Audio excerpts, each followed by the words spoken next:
good, MP?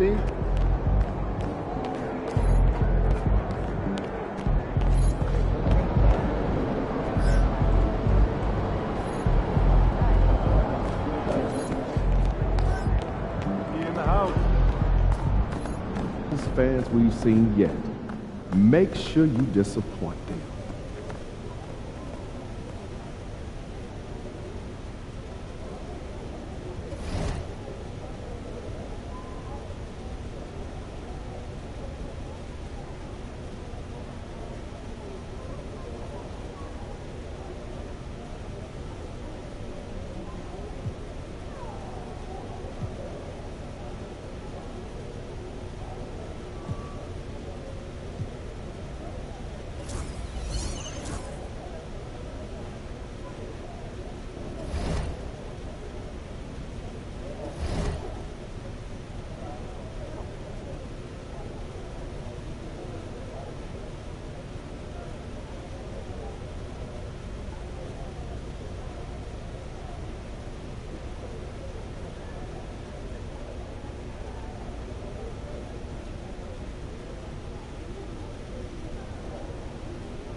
It's going to be a long summer if we can't win tonight.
And the excitement already starting to crescendo, with fans gathering and streaming into the building. Happy weekend, everyone. It's the NBA on Saturday night, presented to you live on 2K Sports. With Grant Hill and Clark Kellogg, I'm Brian Anderson. Allie LaForce is our reporter. And we got a quick moment to take a look at the long-term rebounding numbers over several seasons for him. And we've seen a jump in the last few years in terms of his rebounding. The heart, the hustle, his ability to read shot trajectories and crash the glass at the right time, and his teammates really appreciate the hard work. Now let's check out the starters for Brooklyn. And for the Timberwolves, we've got Patrick Williams. Ja Morant is out there with Ivy. Then there's Edwards. And it's Poole in at the center position. Well, there are always trades this time of year, Clark. But we rarely talk about the human aspect of these moves. That's a great point, B.A. You know, these guys integrate into their communities. They create bonds and friendships and connections. Their kids go to school and make friends. And then if they're traded, all of that is disrupted. So it's often overlooked, but it's a real part of being a pro basketball player in the NBA. The first of many tonight. Both teams have legit offensive talent. Boy, I tell you what, that's going to be like a pinball machine, the way that scoreboard's going to light up. Left side Williams. And here's Morant outside. Always a nice way to start. Makes his first one. Yeah, Morant showing a bit of confidence knocking down that three. Here's the dude. And there's the drive. 2 shots, 2 makes. Off to a good start. Just taking it right to the rim, and no one was there to greet him. Well, this early, they should be showing a lot more energy on defense. It's not there. Now here's Ivy. Morant with it. Well, that was a quick foul for him there. The refs are certainly calling it close.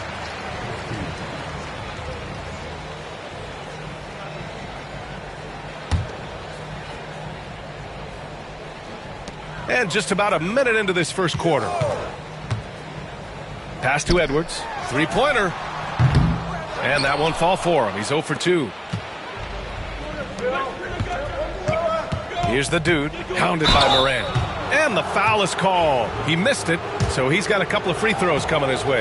Ja Morant picks one up. Brooklyn shooting their first free throws of this game. And he knocks down the first one. Good on both.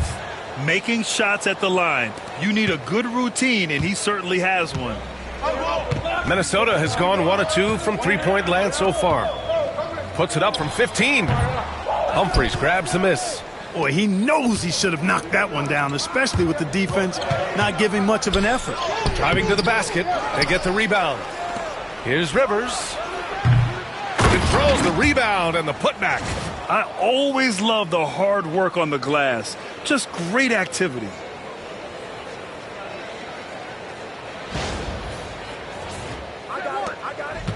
For Minnesota, they've gone 1 of 4 to begin this one. Now here's Ivy. He's guarded closely. And look at Ivy rising above, giving it his all on that slam. Here's the dude. Ivy defends.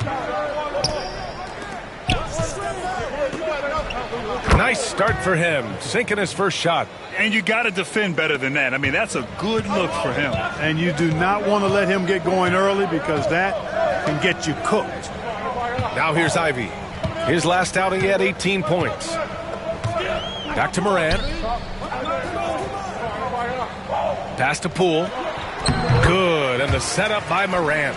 The way Morant sets up his teammates is as good as any guard in this league. And one thing that Morant has always been elite at, finding a seam in a defense and getting to the rim, Grant. Yeah, any crack allows him to get inside. And as good as anyone at splitting a double, which he sees a lot of. So once inside, he can finish with authority or kick it out to a shooter. And the shot's good. And we're about 3 minutes into this first quarter. Edwards for three. Rebound Brooklyn. This team has now won 28 consecutive games and have put themselves into elite company by surpassing the record set by LeBron James and the Heat back in 2013. Guys, I tell you what, they're playing some of the best basketball that I've ever seen. I mean, they look virtually unbeatable. The key now is they continue to try to strive for consistency, to be ready to handle whenever the next loss does come up. That's going to be the key, bouncing back when they do have somebody in this streak. Goes back up, and it's good on the lay-in. They're not messing around. 5 of their last 6 buckets have come from the interior. Morant, the pass to Ivy. And that's 2 fouls for him this quarter. A third would be a problem. Ingram's checked in for Brooklyn.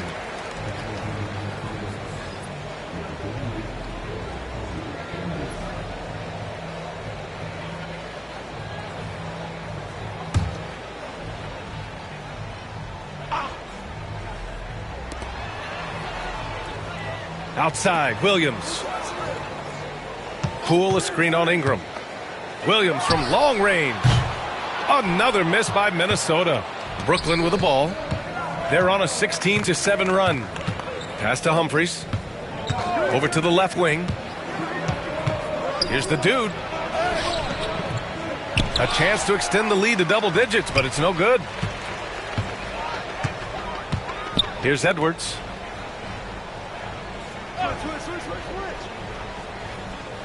Down low. Here's Ivy. Second chance shot. The kick out to Edwards. Knocks it down from distance. Well, Edwards looking almost automatic there. Didn't wait too long to put that shot up. Here's the dude. Williams defending. Pass to the dude. Outside Ingram. Takes a three. Rebound Minnesota. Their last game, a win against the Clippers. Looking to carry it into this one. Yeah, they hit the court last game with some serious attitude, especially on offense. And, you know, confidence is key there. They seem to play with a ton of it, especially on the offensive end. Humphries lays it up and banks it in. Humphries has got his second basket of the night. And they keep on figuring out ways to force the rock inside and convert. Pretty clear. It's smash mouth basketball. Pound that thing inside. Now here's Edwards. He had a 24-point outing in their last game against the Clippers. Hey, we use the term explosive a lot, but Edwards, this guy is explosive times 3. The dude gets the bucket. Guys, this has been an incredible performance this quarter. I mean, he's getting the ball where he likes it and wants it and just going to work. Ivy outside. Humphries grabs the miss. The way they've gotten after rebounds has been impressive. Yeah, sensational is a really good word for it. They're tearing it up on the glass. Outside Edwards. Three-pointer. It doesn't go for him. You know, scoring efficiency has been low, and it's not helping them on the scoreboard. And down it goes. 2 points. The dude's got 12 points in the game. And force-feeding the ball inside. I mean, no reason to go away from what's working. And when you make 5 in a row in close like that, it also takes pressure off your perimeter guys, too. Gets the three to fall. Yeah, well, Ivy is working towards being a consistent three-point scorer, and the results speak for themselves. And he got the whistle on the way up, so he'll be headed to the line for a pair. All right, let's have a look at the leaderboard to see which team scored the most points off turnovers this past month. In the third spot, Minnesota. And lately, they've not only been forcing turnovers, but capitalizing on them on the other end, hustling hard to convert every time. Shooting two.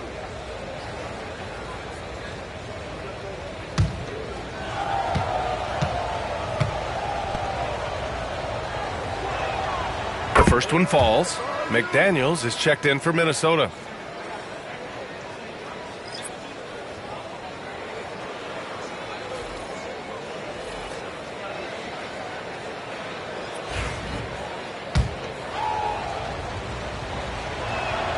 And that's good as he hits both shots. Timberwolves trail by 9. Morant, the pass to McDaniels.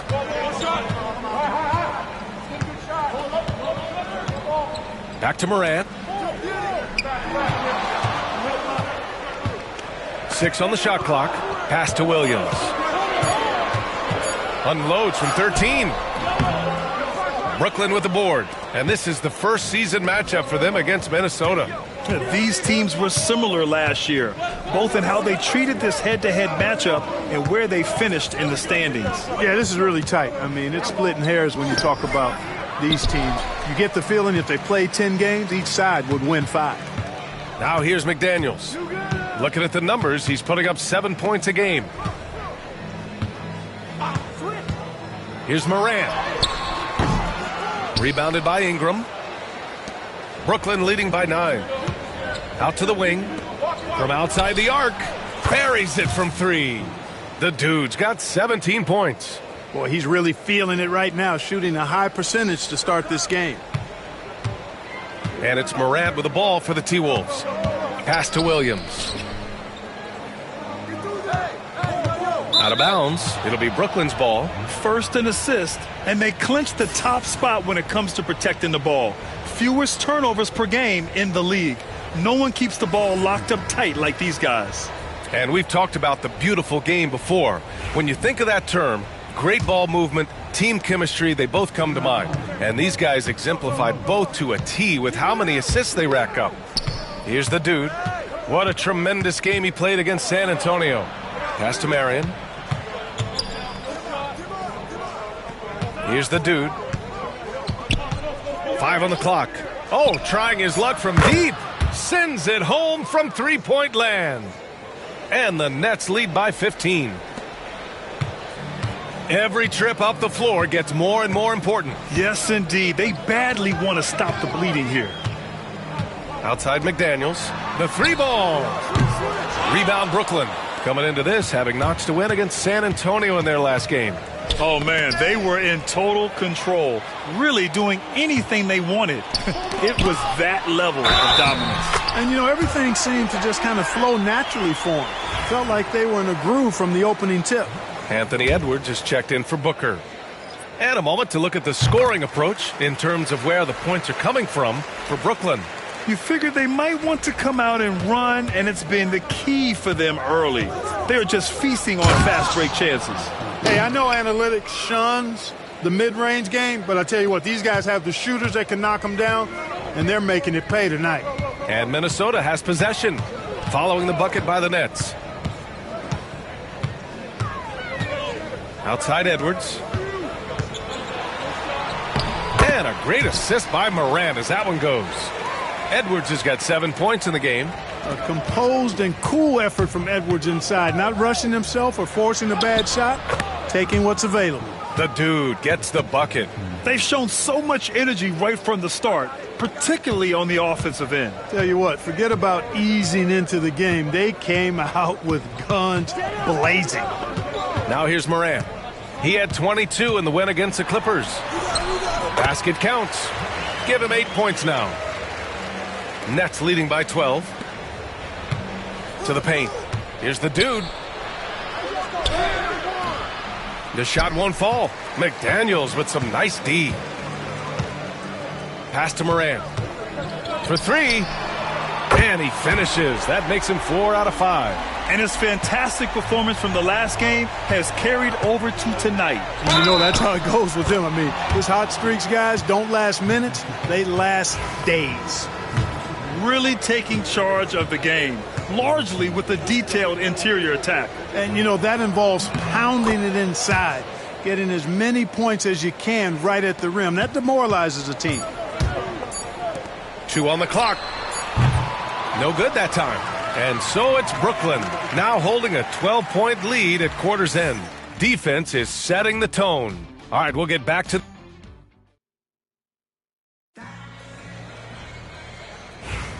We welcome you back to second quarter action. Plenty of basketball left to play, but this one has been one-sided so far.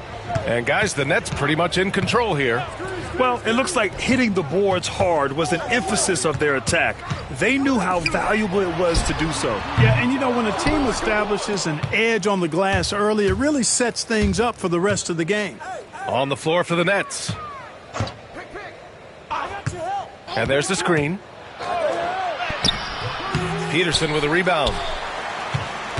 Timberwolves trail by 12. And keeping us updated from the sideline, Allie LaForce. Hi, guys. Well, the dude in their last time out against the Spurs was all business. He finished with 67 points and moved the ball well, feeding the hot hands. He was such a difficult matchup in that one. We'll see how he follows it up tonight. Brian? Thanks, Allie. Absolutely. He was a one-man show in that one, Grant. Yeah, he was not going to let them lose that game.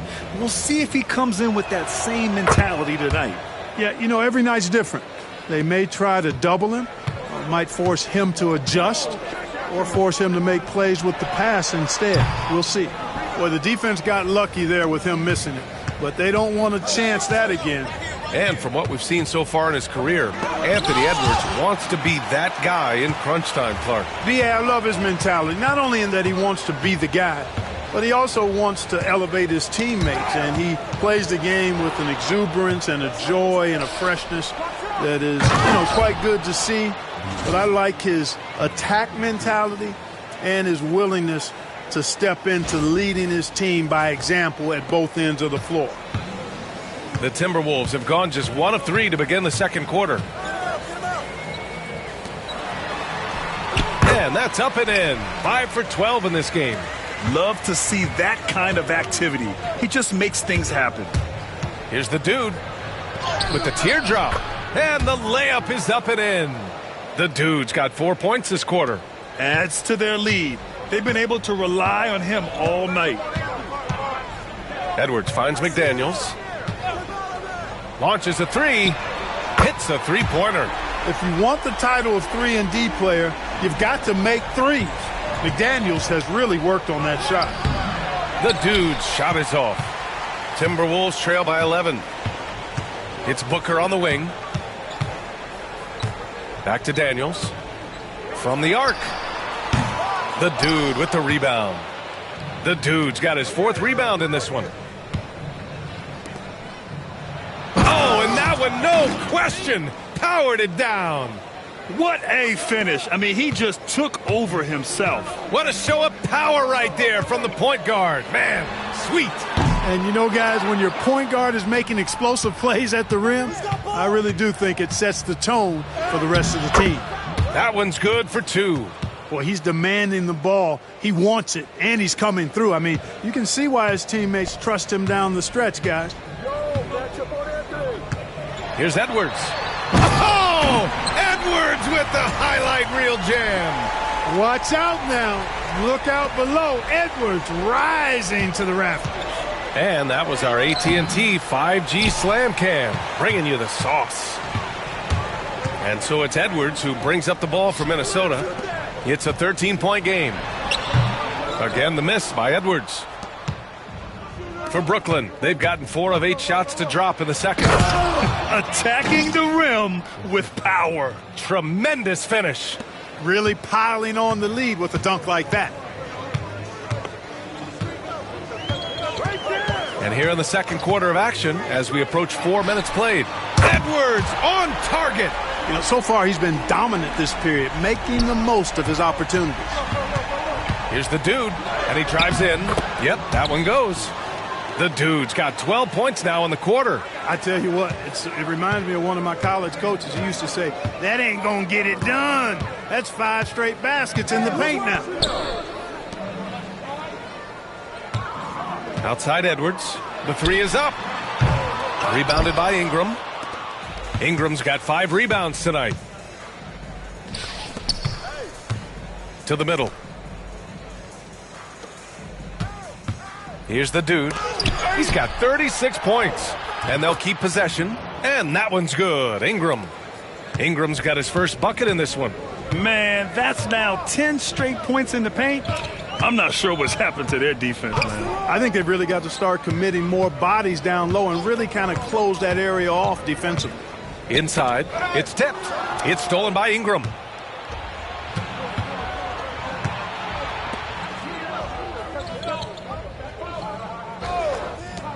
Fires for 3. Perfect night so far, 2 for 2. Their ball movement on this run has been tremendous. It's led to a lot of good, clean, open looks. NBA scoring has been climbing over the past decades, Grant. Is the league too offensive at the moment, do you think? Well, we know that people like scoring, the fans, players, everyone, but the league needs to make sure there aren't hamstringing defenders too much. So I think allowing some more physicality incentivizes the defender to defend, and now we have competition on both sides of the ball. Here's the dude. Soft touch off the glass. The dude's got 38 points. Yeah, he's been having his way this quarter, attacking the basket and protecting their lead. Edwards for 3. Connects from downtown. Can't blame the deficit on him. He's been scoring at will this period. Brooklyn leading by 16. To the inside. Achua with a steal. Here's Peterson. Count the bucket. Coming off a perfectly placed pass. Nice read by Edwards there, finding a wide open teammate and sending the ball his way on target. Pass to Ingram. Marion with the bucket. Marion's got 4 points now in the quarter. That's been typical of their performance today. They're sharing the ball and creating good shots. Really a prime example of the difference in how these teams have operated offensively. Much more individual play at the other end. And Chris Finch has called timeout. I think right now he must be looking at some adjustments.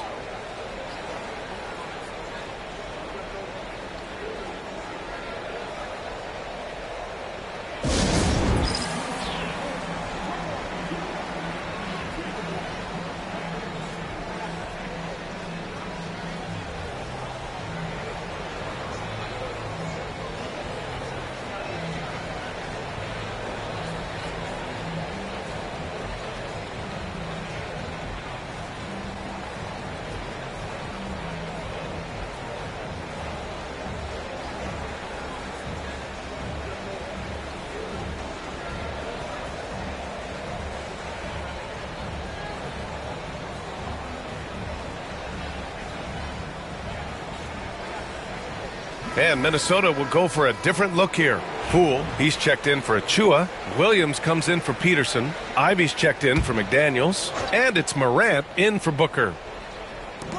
And Minnesota has possession. They trail by 16. The putback. Outside Edwards. Launches it. Unable to get that one. And they're up considerably because of their efforts on the glass. Yeah, rebounding has been a big key in this one. They've asserted their will and have taken control on the glass. Humphries can't hit. Probably should have scored there. He usually does. Williams passes to Morant. Oh, Morant sinks the triple. Yeah, we're seeing Morant get more and more comfortable operating off the ball. Here's Marion. He has 7. There's a screen. And he can't answer back. The three-pointer offline. Williams passes to Ivy. And he banks in the layup. Ivy's got 7 points in the game. Looking unstoppable. Ivy able to get the advantage there on the fast break. Let's check in with our reporter, Allie LaForce. Brian, Anthony Edwards, his disposition just brightens a locker room. Coach Chris Finch said he's an absolute joy to coach. always in a great mood with a great smile. It doesn't matter if he plays well or he doesn't. Every day he has the same approach and the same attitude. And he wants to be great, Allie. There's no doubt about that. Goes up on the baseline. No good on the shot. And so it's Nick Nurse calling timeout here. We might see him looking to make some tweaks to the strategy here. Appears that he's in a lot of pain, and they call the timeout, and the trainer's going to have a chance to take a look at him.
The Timberwolves making a switch here. McDaniels checked in, and the three-point contest is one of the highlights of All-Star Weekend. Here are some of the contenders who have a shot to compete in the event. And perhaps that list changes a little between now and All-Star Weekend, but I would have no problems if those guys end up competing. He's in third in voting. It looks like he's going to earn a spot in the three-point contest. And he's going to be dangerous. 100% he could win it in what should be an absolutely loaded field. And as we continue to count the votes, we'll update you on any changes to the list. No matter who is in it, though, it's going to be fun. Maybe this is the year we see a perfect score. Who knows? I'll be sure to be locked in on all of All-Star Weekend, especially the three-point contest. And the foul on Jaden Ivey. That'll be a second foul of the game. And that's 2 fouls for him so far. But I still think he needs to stay aggressive. And the fans love seeing incredible moments on defense like that block. You know, you can't ask for any better defense than that. He responded so fast to the shooter, and it stifled him. There's a minute 40 left in the first half. Here's the dude. An easy 2 on the layup. The dude's got 40 points. Looks like we're starting to see a pattern here. Not afraid to get in the paint and get wet. Well, I agree with you. 4 of their last 5 baskets have been exactly of that variety. Looking to win the run. Nails it. He's now 6 for 8 from the floor. Well, you certainly can't fault him as the reason they're behind. He's been on target and on top of his game. The dude gets the bucket. The dude's got 42 in the game. His big night continues. He is fueling this lead. Ivey outside. Pass to Williams. Outside McDaniels. And here's Ivey. Morant with it. 5 to shoot.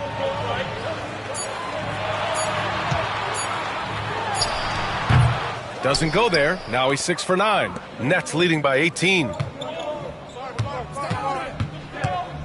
Here's the dude. Pass to Marion. 24 seconds left to play in the first half.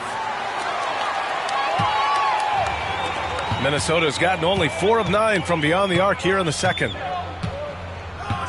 Poole outside. Now Morant. Shot from 12. Morant missing again. And the shooter had very little space on that attempt. And, guys, that's exactly the kind of high-impact defense they want to see out of him.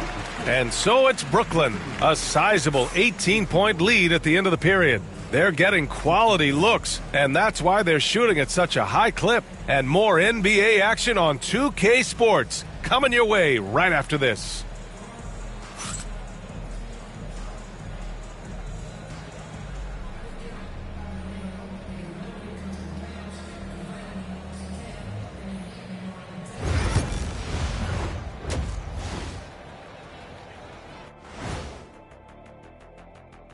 Good to see you, and welcome. A lopsided game through 2 quarters and a big deficit for the Minnesota Timberwolves. They have to lock it down defensively. Giving up great shots is a great way to lose a game. And if you're disruptive at that end, it creates transition offense. I'm telling you, that's where you get the easy looks. And how about we move it on over for a preview of who we might be seeing in the dunk contest. And that's it for halftime. Thank you for joining us. We send.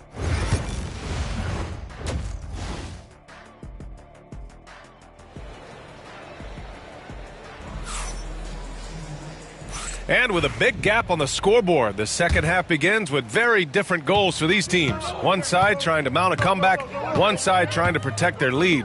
A moment here for an injury report. Hey guys, the athletic trainer for Brooklyn provided some info for us.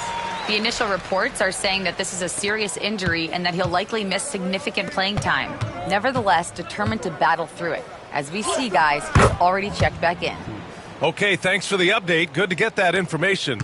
Now we know how things are coming along, Grant. That's true. It's the uncertainty factor with injuries that can be so hard to handle. And, you know, for him, just watching his teammates unable to contribute, that's really a helpless feeling. Edwards out there with Williams. Then there's Jaden Ivey. Then there's Ja Morant. And it's Poole in at the 5. So that's the lineup for Minnesota. And it's out of bounds to Minnesota. Let's take a look at the Western Conference standings now that the new year is upon us. You look at the Timberwolves. A decent start to the season. They're 7th in the conference, but hoping to climb higher. You know, for Minnesota, they're really doing their best to rise through the rankings. Time will tell whether they can pull it off. You know, it's really hard to figure out exactly what's been missing, but there is something missing. It perhaps could be the system they're playing in. The 3. It's rebounded by Minnesota. Ivey's got 4 rebounds now. Pass to Edwards. Williams from long range. Good, and the setup by Morant. Such an effective shooter. If you lose track of him defensively, he's gonna make you pay. The dude. Yes, it's good. The dude's got 46.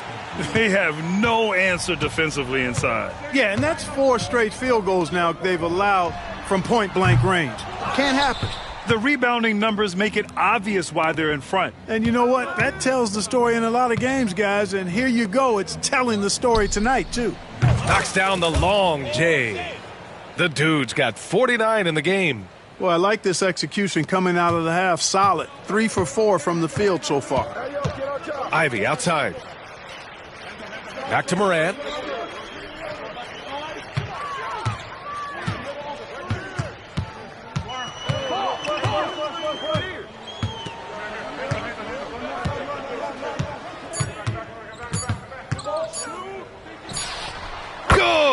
Now 7 for 11 on the night. And Morant can really fill it up, especially from these in-between areas. Here's the dude. Oh, another one falls. I mean, how many times have we seen him fill it up this season? It seems like he's scoring 50 every night. That gives him the 4th most 50-point games in a single season. What a milestone. Outside, Williams from behind the arc. Brooklyn pulls it in. Humphries has got his 5th rebound in this one. He's been ice cold tonight. And, you know, you look at the scoreboard, guys, they really could have used his contributions. Timberwolves trail by 20. Williams passes to Morant. Brooklyn pulls it in. Following this game, they host the Magic. And that's the first of just 2 home games for them.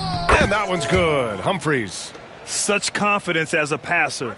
He hits guys in stride. It makes it look easy. Morant looking for an opening. Ivey, right side.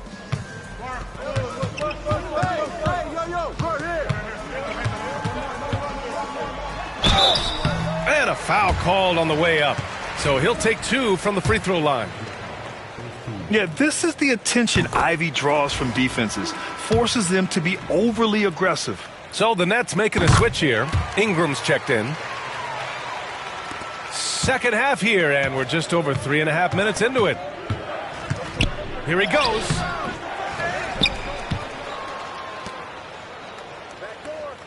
Pass to the dude. Jacks up a 3. Drops in the 3. The dude's got 54 points. That's his 3rd triple of the night, his 2nd since halftime. Outside, Williams. It's Edwards on the wing. 23 points in the game. Good on the bucket. Boy, you love to see Edwards shine on offense like this. I know it's got to be making his coach happy, too. And Anthony Edwards has stated that his goal is to ultimately surpass Michael Jordan. Hey, look, that is a lofty goal to run after. I don't know if he'll catch him, but I like the fact that he's ambitious enough and confident enough to put it out there. His ability speaks for itself. This guy's a star already, and his star continues to shine. His work ethic and confidence give me belief that he's going to have a chance to at least get close to that. We know about 25 years ago, there was a guy named Kobe Bryant who sought to do something similar to what MJ did, and he got pretty close to matching it.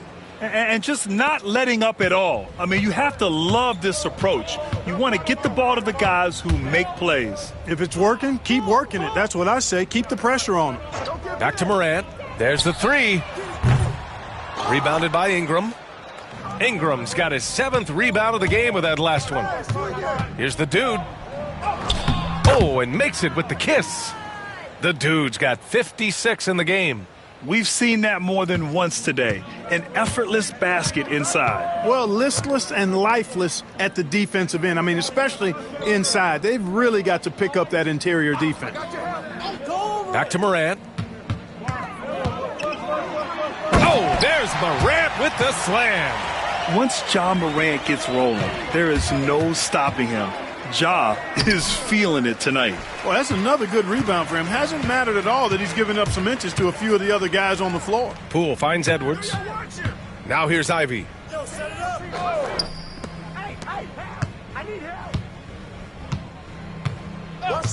Pass to Edwards. Fires from deep. Sinks the tray. Edwards got 28 points for the game. And it looks to me like he still has some of the shooting touch that he displayed in the first. And yes, another basket. Oh, he's been absolutely ridiculous in this game. BA, it feels like he can't miss. Now Morant. Give him 20. 14 feet away. Ooh, he's looking good tonight. He's drilled 9 of 15 so far. You know, the defense has to be better. I mean, you can't give up that look. The dude. Good! That's another bucket. 60 points. This guy can't be stopped right now. They've had no answer for him in this one. Left side, Morant. And here's Edwards. 28 points for him. Williams passes to Edwards. And again, it's Minnesota with a 3. The challenge with defending Edwards, he's a 3-level scorer. Nets leading by 17. Pass to Ingram. Here's the dude. Good. He hits again. That's 62 points. 62. Amazing. A remarkable performance from him so far. And some stats here, guys. The scoring breakdown for the Nets. Well, even halftime, they couldn't slow them down. They've been hitting from the mid-range, though, all game long. And they've also been ferocious inside, really taking advantage in the painted area and making good on those chances. Ivy passes to McDaniels. And he was fouled while in the act of shooting, so he'll take 2 free throws.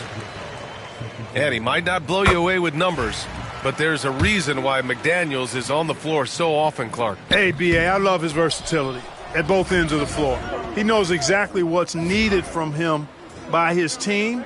He gives it to him.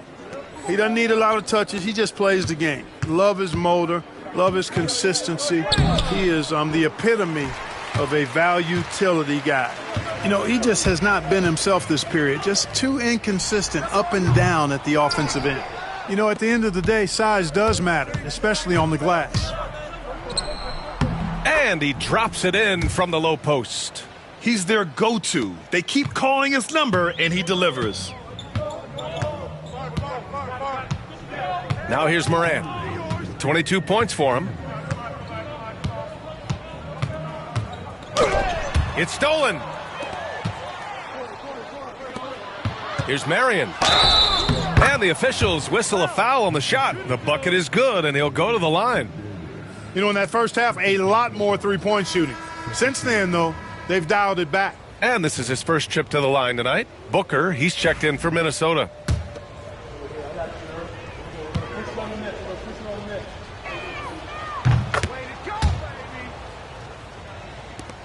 .149 left in the third quarter.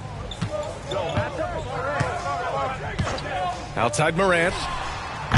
Minnesota again missing. It's tough to get open in this league, and when you do, it hurts not to capitalize.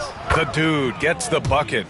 Yeah, more points coming from inside. In that respect, they've been the more aggressive team. You're exactly right. It's been all good at one end, and let's be diplomatic and just say not so good at the other end.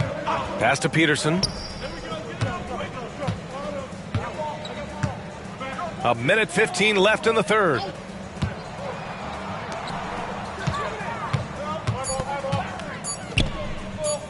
Here's Achua. That one's off. Still out of sync. Brooklyn has gotten 6 of 13 shots to go from outside the arc. The dude's shot is off. Minnesota's gone 3 of 7 from deep so far in the third quarter. McDaniels can't hit. Brooklyn's gone 2 of 3 from outside so far in the third quarter. Pass to the dude. Let's go with a 3. Achua with a rebound. Minnesota's shooting 47% during this third quarter. Here's Peterson. 20 seconds left in the third. For 3, Booker gets the 3 ball to go. Booker's got his first 3 points of the game. Pick works well there, but the defense left a lot to be desired. Yeah, that's not the defense you need. You got to be tougher defensively.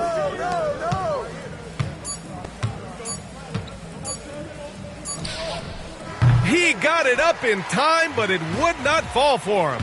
And so it's Brooklyn, ending the period up by... And a worthy candidate tonight as we take a look at our State Farm assist of the game. He's always near the top of the list for this honor. I mean, passes like these are his specialty. Well, you can't run away from the DNA. When he's running the show, he makes sweet highlight reel plays night in and night out.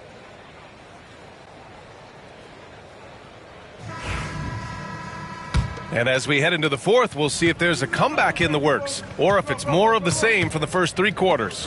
On the floor for Brooklyn. And it's the dude in at the point guard. Oh, connects again. And he's been dominant so far in this one. Shouldering the offense. Really taking it to the opposition. There's a screen. Edwards looking it over. Pass to Peterson. Now McDaniels.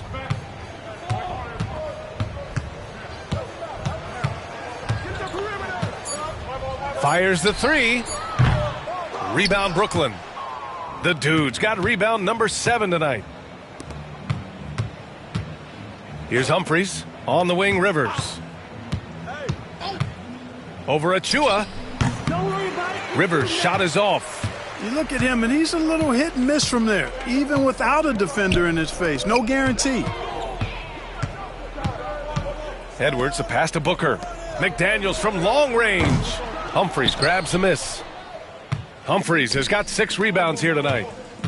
Inside. Here's the dude. Booker defending. Out left to the wing. Humphries passes to Rivers. Oh, and he took a hard foul on the shot. So he'll head to the line to shoot a pair. Clark, in your opinion, how does social media affect the game? Monumental ways. One, I think the most direct way is that it keeps fans connected to players, and players have the option as to how they're going to engage with their fans directly, player to fan, without any middle person. And that is valuable both ways, except when the narrative turns negative. That's the other side of the coin. And when you say things publicly on social media platforms, it's impossible to retract them. You might be able to erase them, but they're still out there in the stratosphere. Outside Edwards. Puts up a three. He drops it from range. Edwards got 34 points. As the deep shots continue to fall, you can sense the frustration growing among these defenders. Yeah, and they either have been unwilling or unable to take that shot away. And so it's Booker with it. He brings it up for the Minnesota Timberwolves. Get the perimeter. Pass to Peterson. Back to Booker. Just 4 to shoot. No good on the triple. The Nets have gone 2 of 3 to open the fourth quarter. Shed, that's good. And the defense has no one to blame but themselves. I mean, they just let him get right to the rim. Yeah, you know, he should be getting extra attention from the defense, not less. Now here's Edwards. Defense is right there. The shot no good. Takes it inside. The dude gets the bucket. That's 3 buckets in a row off assist. Here's Edwards.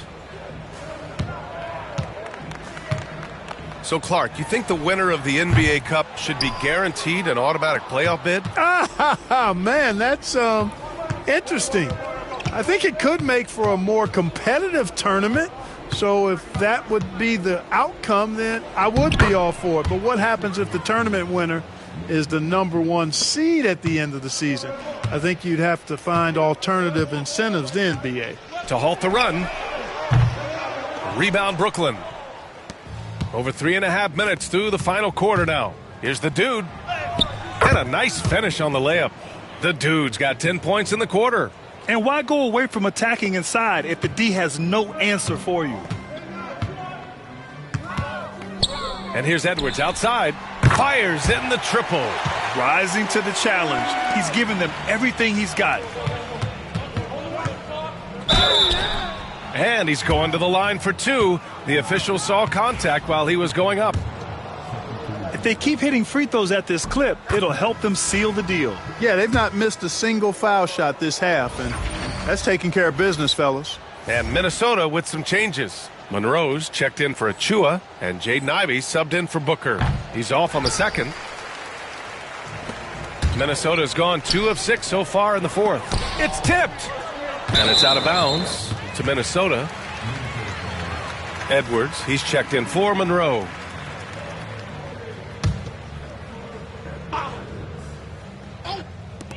Shot from the inbound. And all around the rim that time before dropping. What a quick trigger. Ivy has it, and now he doesn't. What a release. The dude's shot is off. And for Minnesota, they're shooting 27% here in the fourth. Here's McDaniels. Oh, nice finish from the low block. That one's good. For Brooklyn, they've gotten 6 of 8 shots to fall during this fourth. The dude. Oh, there's a killer 2-hand slam. Yep, he's their leading scorer in this game and has been the dominant figure today. No doubt about it. Ivy passes to Edwards. Oh, and there's the whistle on the shot. So 2 free throws for him coming up. Well, Clark, we're used to seeing a coaching carousel, but in recent years, even winning teams have changed coaches. Well, you know, that is true, and at least the profession is getting a pay raise overall. But for teams looking to break through, BA, changing the coach still seems to be the default button that most teams like and are more comfortable pushing. Poole, he's checked in for the Timberwolves. Morant comes in for Peterson. Ivy outside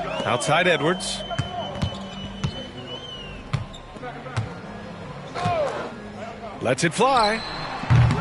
Brooklyn pulls it in. The dude's got 9 rebounds in the game. Boy, he's getting it done. He takes it in, and good! There's another! Incredible! 81 on the night, channeling his inner Mamba right now. There's no slowing this guy down. He's on fire. Williams is checked in for the Timberwolves. Shooting one.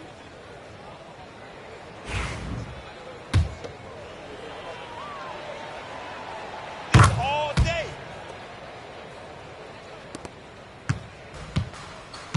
Morant with it. Pass to Williams. Ivy outside. 4-3. Good. That's his 5th bucket in 9 attempts. This has been their game plan here in the final period. We'll see if it continues to work out. You know what? Teams can get a little 3-happy down the stretch sometimes, letting it fly. Their interior D continues to look shaky. Not a good matchup for them right now. I'd agree with you, and I don't think they expected this one to be a game where they would get battered inside like they have. Edwards can't hit. Oh, it's been a turbulent quarter, really rough for him. Nothing going his way, but he seems determined to shoot his way out of it. The dude passes to Banks. Drills it from deep. Banks has got 4 points in the quarter. Since halftime, they have been efficient and effective, making Coach very happy. Boy, I like the disposition and attitude since halftime. They're patiently looking for good shots. Kevin, you can understand the shot selection. I mean, he wanted to go back at him and just came up short on the triple. The shot by Webb, no good. Minnesota shooting at 31% here in this 4th quarter. Here's Ivy.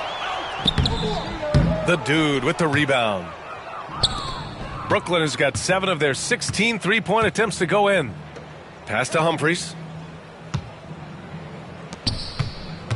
Here's the dude. Here's Webb. Right here. Shot clock at 6. Here's Shed. Off target from outside. The Timberwolves shooting only 42%. Poole outside. Back to Morant. And Clark, we're seeing greater parity league-wide, but there's still those teams wandering the wilderness.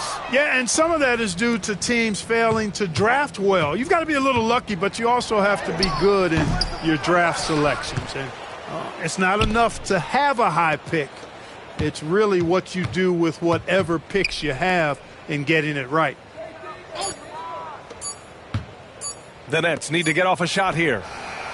Shed, that's good. Now you have to extend that defense. I mean, you really have to stay connected to them at all times. Yeah, especially with the score being what it is. I mean, you got to tighten it up on D. To the middle, to end the drought. Shots blocked. Pass to the dude. Count it. Absolutely ruthless. He's not about to start showing mercy now. Guys, when you're this hot, it's elementary. Let it fly. Keep staying at it. Ivy outside. To the paint. Good, and the setup by Morant. Morant's got his 4th assist in this one. And just active inside. Ivy's a guard who's more at home around the hoop, not the three-point line. Well, the scoreboard tells you everything you need to know about this one. A great showing here for the Nets. What would you say the deciding factor in this game was, Grant? Yeah, B.A., ultimately you have to look at their field goal percentage. They were the more efficient team because they found clean looks all night. And it was a team effort tonight, collecting their 39th victory of the year. And they meet just twice, so taking the first meeting means a lot to this team. When it is just a 2-game season series, the team winning game 1 has that slight mental edge going into the second meeting, knowing they've already solved their opponent one time and only have to do it one more time. And as it was happening, as it was building, you knew this was a monster game for the dude. You know, getting a triple-double isn't easy because I never had one of those, but somehow he made it look easy, just showing you how versatile this game is. Yeah, taking it right to the hole. No fear from Jaden Ivey in amongst the big boys. Ingram's checked in for Brooklyn. And both free throws good for Ivy. 46 seconds left in the fourth quarter.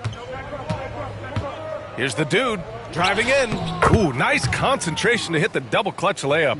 Stepping up and nailing an important shot to put this away. And, you know, this run shows what kind of attitude this team has. I mean, the win is there. Go get it. Pass to Edwards. Brooklyn pulls it in. Nothing's going his way since the horn. I mean, looks like he used up all his makes in the last quarter. Shed, that's good. They really came in with the right mindset today. I can guarantee you their flight home will be filled with some smiles. Yep, to have a stress-free win on the road, very satisfying. The fans are already headed for the exits. Here's the dude. And got it! Another basket! 90 points! A legendary performance! We will be talking about this one for a long, long time. And so it's Brooklyn easily grabbing this one. To walk into enemy territory and deliver a performance like that, that says a lot about this squad. They really came in looking confident and didn't let anything shake them. This is what a dominant team looks like. Well, folks, that's going to do it for now. For Clark Kellogg, Grant Hill, and Allie LaForce, this is Brian Anderson. Thank you for watching. We'll see you next time.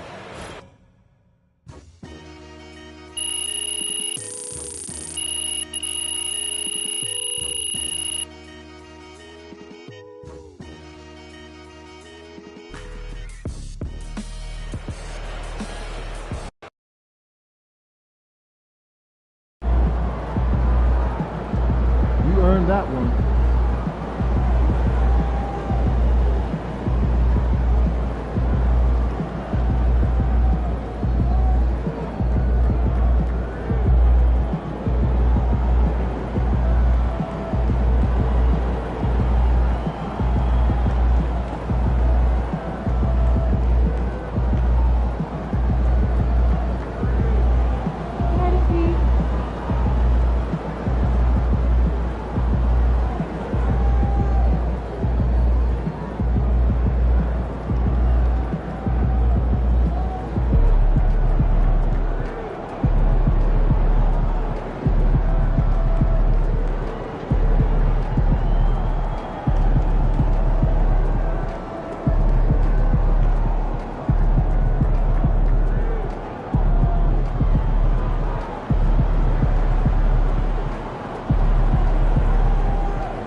game time, MP. You ready to put that work in?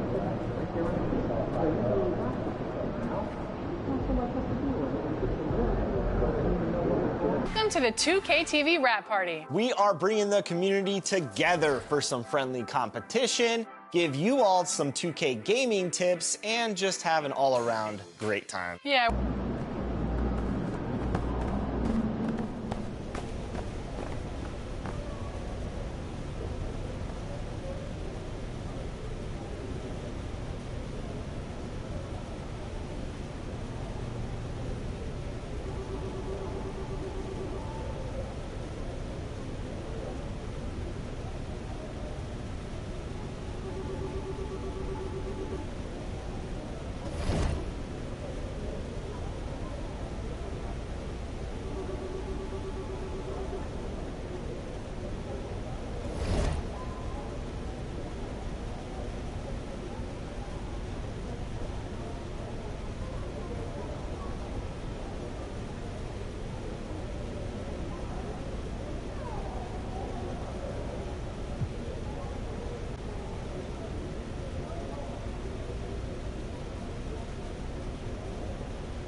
Take it, MP.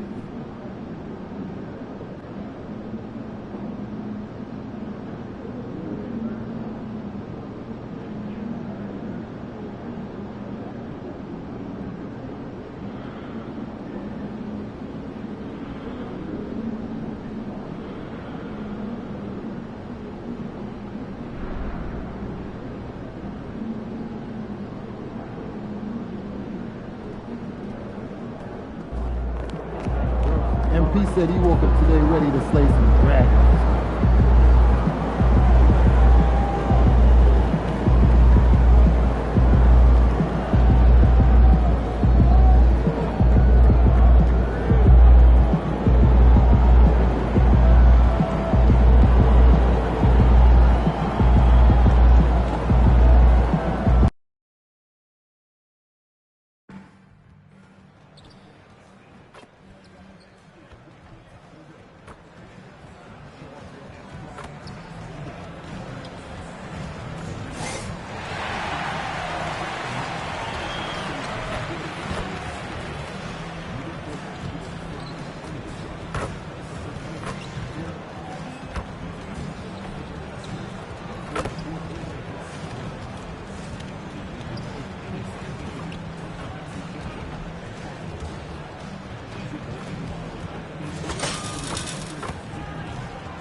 Oh, say does that star-spangled...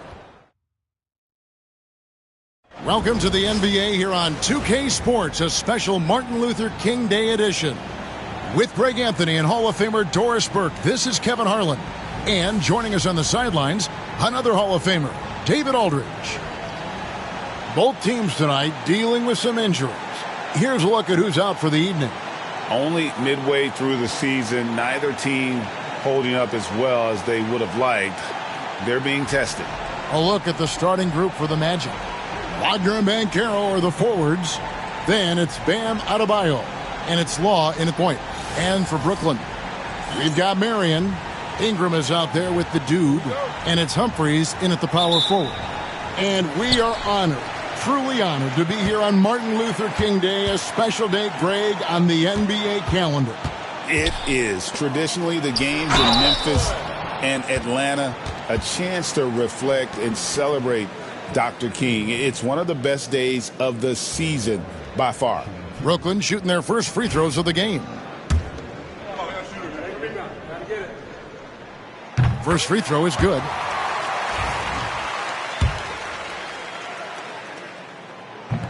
Humphries hits them both. Here's Law. Wagner outside. Pass to Law.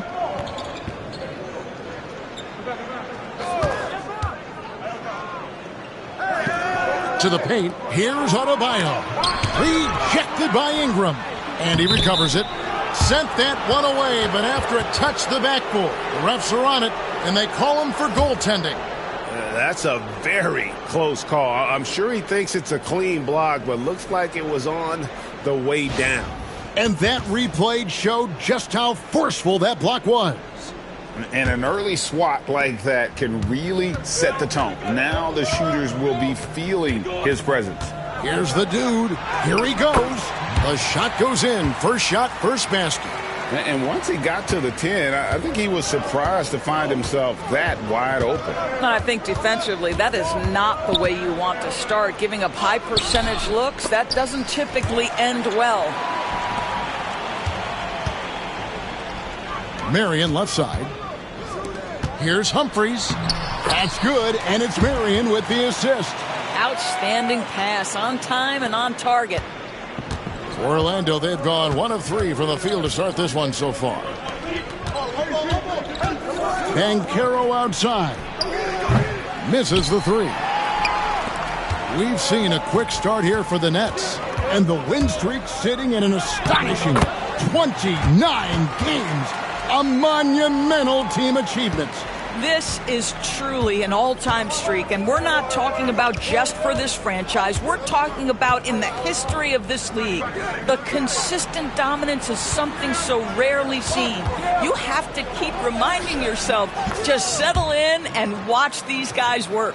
And what can Adebayo do? I mean, gets the tough rebounds, scores the tough baskets, and then makes the right pass. Makes it off the glass. Lights out here, right out of the gate. Perfect 4-4 from the floor. The Magic have gone 2 of 5 here, making 40% so far to start out the game.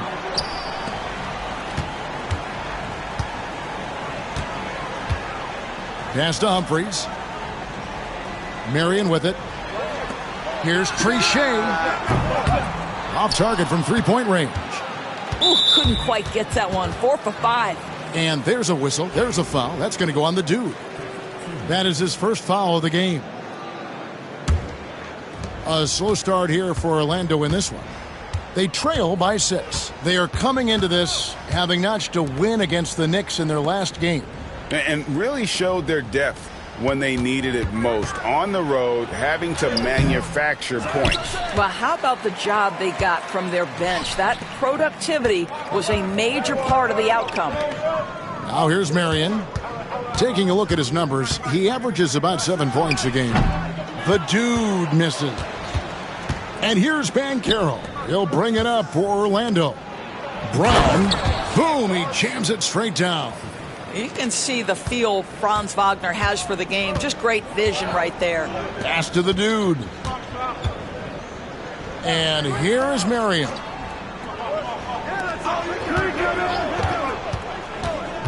There's the pick. Here's the dude. Down to 5 on the shot clock. The Nets need to get a shot off here. And it's Wagner with the rebound. And it didn't fall, but that's the kind of shot they want their offense to create. You know, it can be frustrating when you make the right play and fail to reap the rewards. You just have to stay with it here.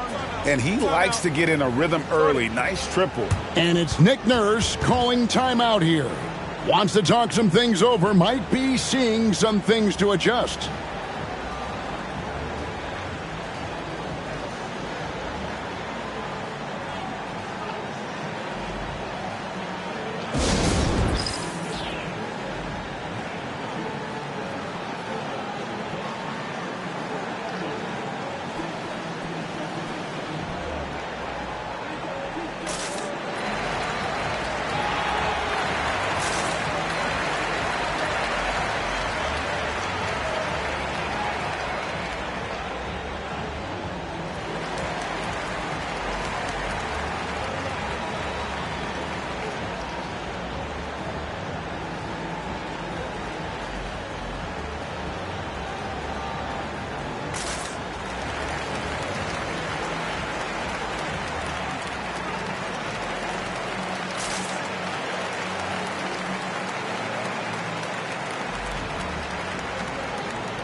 He's been on fire lately. Let's take a look at your Eastern Conference Player of the Week, the dude. You can see how valuable he is to the team with the amount of offense that he generates. Rarely is there a bucket where he didn't have a hand in creating it.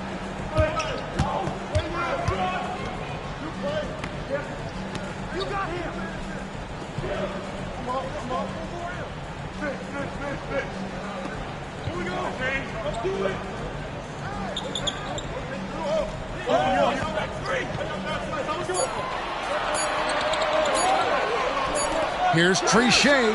Craps in the tray. He has 5. And his presence as a scorer, it just has a calming effect for the rest of the team. He's a fallback option whenever they need him. And it's Wagner missing. Well, we didn't see the same kind of control we're used to seeing from him. This guy is usually a tremendous finisher. Here's Brown. Taking a look at the scoring numbers, right now he averages about 9 points a game. That's about simply playing hard. Wagner doing what it takes to find a shot in the interior. Here's the dude. Marion outside.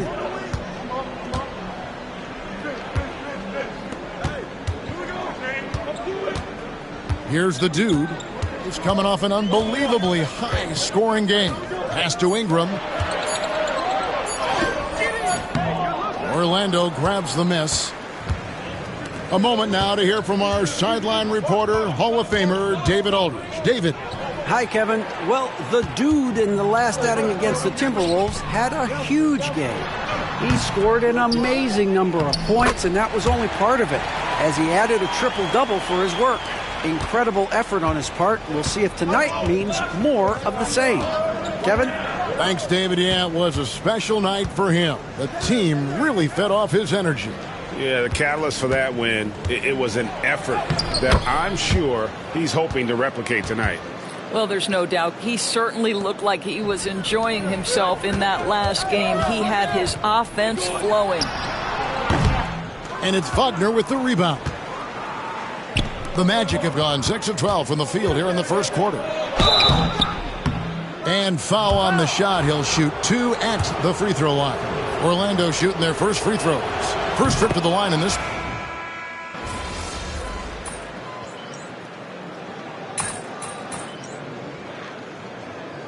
The Magic have had 2 chances at the line already, making them both. Stops out there.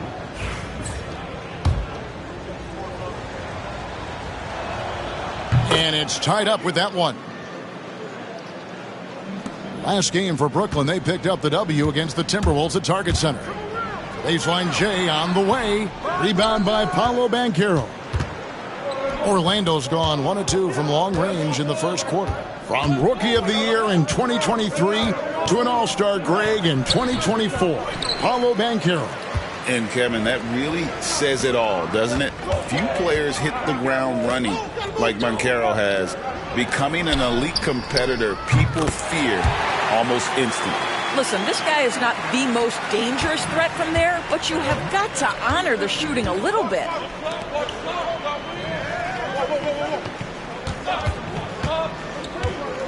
There's the triple. The rebound by the Nets. Well, he's got a great stroke. That one almost dropped. Nice ball movement by Brooklyn.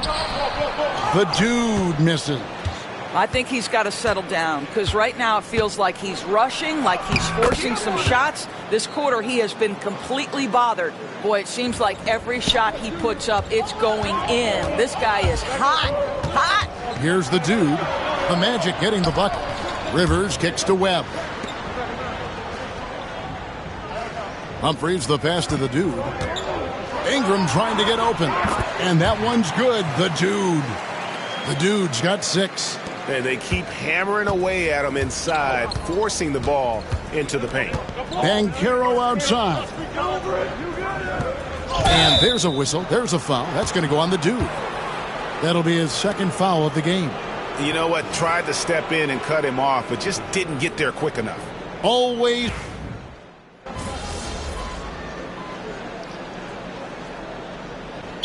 We will have a timeout called by Nick Nurse. He wants to make some adjustments to the game plan, clearly.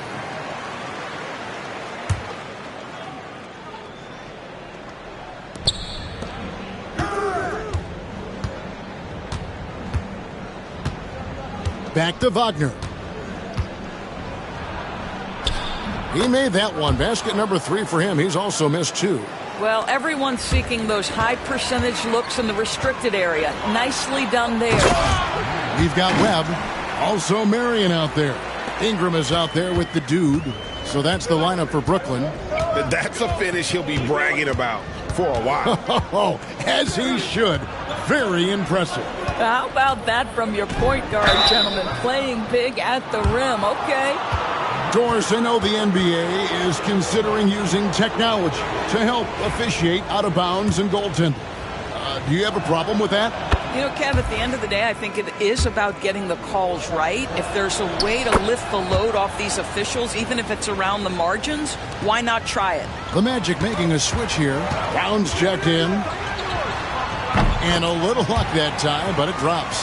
That's 10 points for the dude.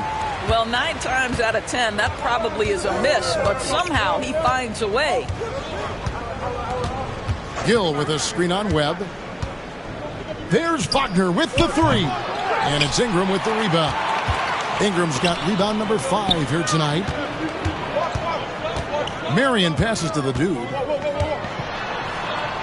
That's good, and it's Marion with the assist.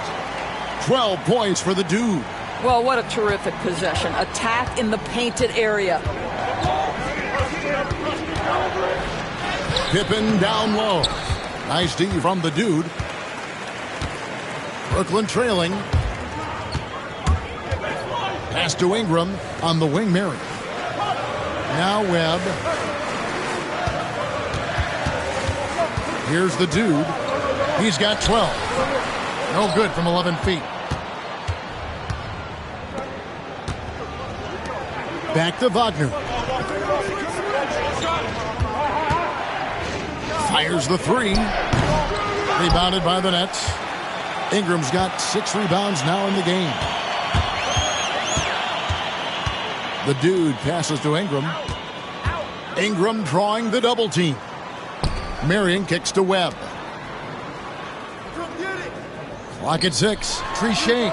It's good from long range. He's got 10. And just no excuse, guys, for leaving a shooter like him open beyond the arc. And so it's Pippen with it. He brings it up for the Orlando Magic, and this is their first time matched up with Brooklyn this year. And although they were the better team last year by overall record, this was a competitive matchup for them. And look, he's not the best athlete, but he's able to create the space he needs to operate. Oh, just solid on the one-handed slam. And guys, when it's a tight ball game like this, he's the guy they want with the ball. Closing in on 4 minutes played here in the second quarter. You have to love that effort, getting after the basketball, fighting for a possession. Pass to the dude. Whistle blows. Basket is good. So a chance here for a three-point play.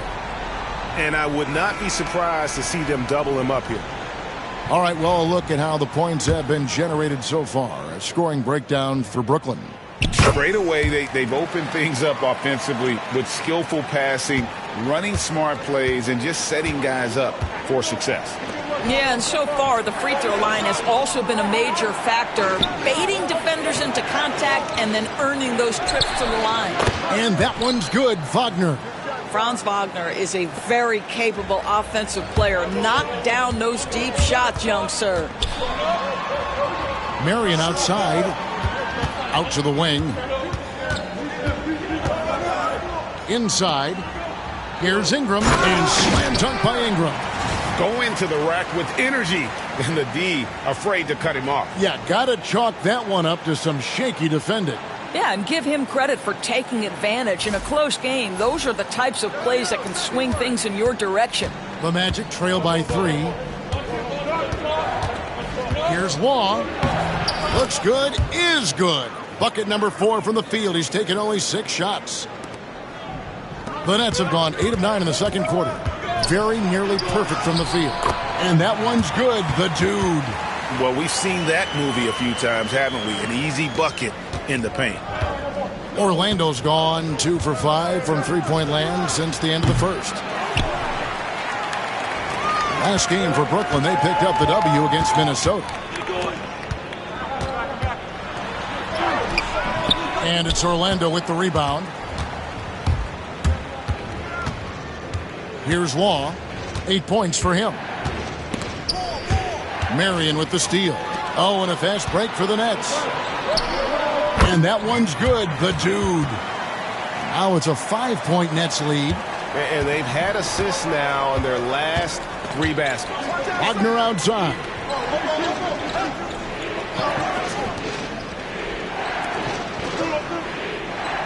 They set the pick. Here's Brown. Once again off the mark, Orlando. Not quite enough defense. That time around, just lucky he was off. The Dude, count it, good. The Dude's got the lead up to 7 now for the Nets.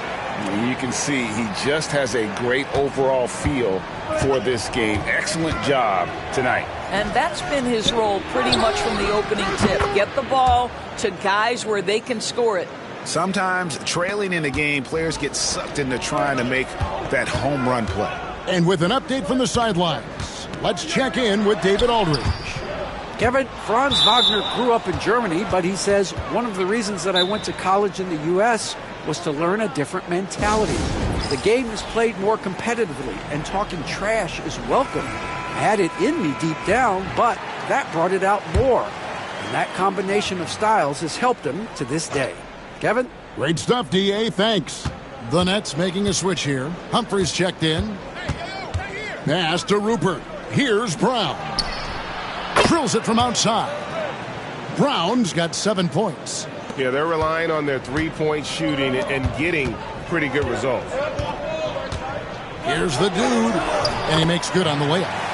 And the Nets lead by 3. Just no resistance on the inside. That's their 5th consecutive make in the paint. Here's Brown. He has 7. Pass to Rupert. Orlando moving the ball around. Law misses. Brooklyn leading by 3. Here's Trichet. Rupert grabs the board. The Magic have gone 7 of 15 from the field here in the second quarter. Just under 50% shooting. Law, good. Brooklyn's gone 3 of 4 from long range in the game. Here's the Dude. Offline with his 3. The Magic have gone 8 of 16 from the field in the second quarter. A nice efficient 50%. To the inside. Takes the assist and lays it in. Picked out the pass nicely. Guys back and forth this first half. And this could continue to go back and forth the entire way. Ingram up top. He has 5. Here's the Dude. And again, it's the Nets missing. Here's Orlando now. A big stretch here going 10-2. And we've got a whistle. The refs are indicating it's a transition take foul. It's going to be a shot and the ball. No wasted trips at all. They're taking care of business at the line. The Nets making a switch here. Rivers checked in. Got that one up quick. He's got 17. Know this about Franz Wagner. This guy very capable as a passer. To the middle. Shot from the low block. The Dude passes to Ingram. Marion with it. To the wing on the left. Here's the Dude. A three-pointer off the mark. And the way he was able to reach out towards that release had an impact. Well, no question. He altered that shot, and most of the time, that's just as good as blocking it. And it's Nick Nurse calling timeout here. And coach has decided they need a moment to talk things over.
And a chance here to check out some stats for him.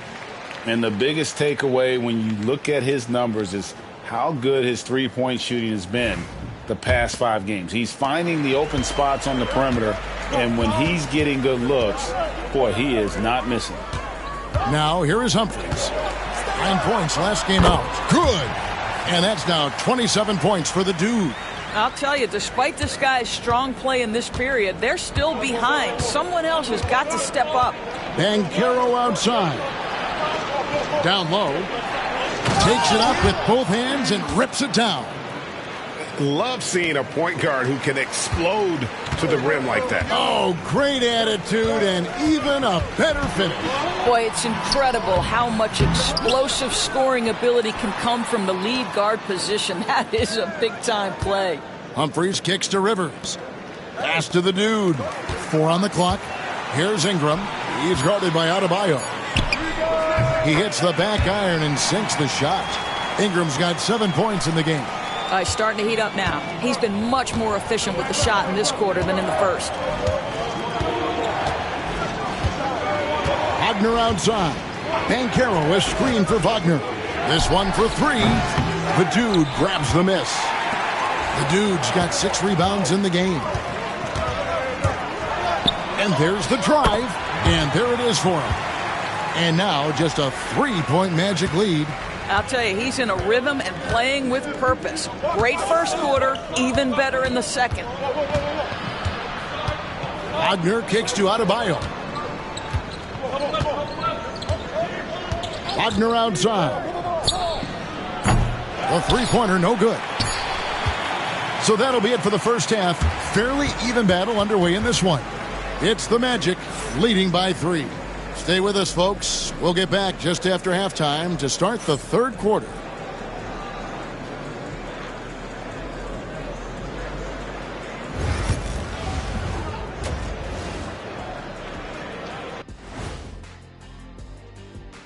And welcome to halftime with the NBA has a lot of great athletes, but if you look up and down this list, you see some of the most athletic guys in the world. And talking about our game involving the Magic, not a lot of separation here at the half. Without the points they've gotten off the bench, this game. Thanks for joining us. Now let's toss it to Kevin Harlan for the start of the second half.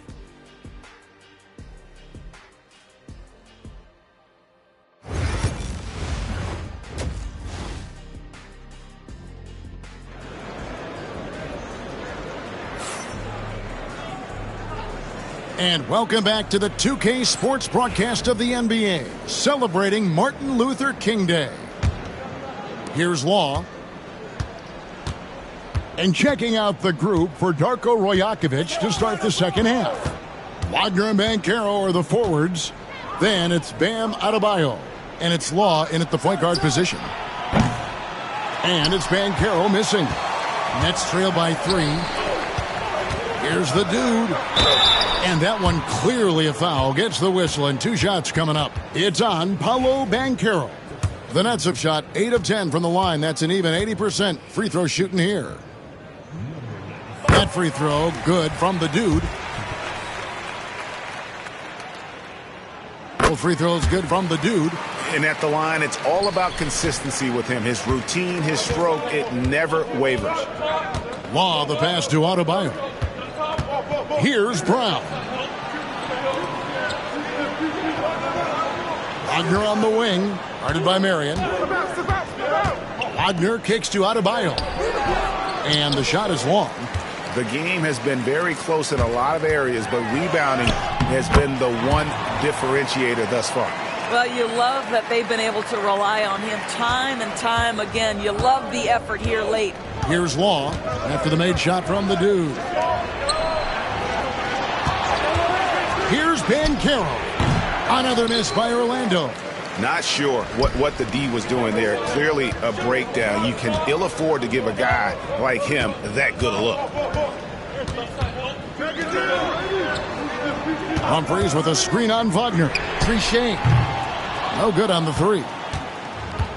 Orlando, they've gone 0-3 and are still looking for that first bucket here in the second half.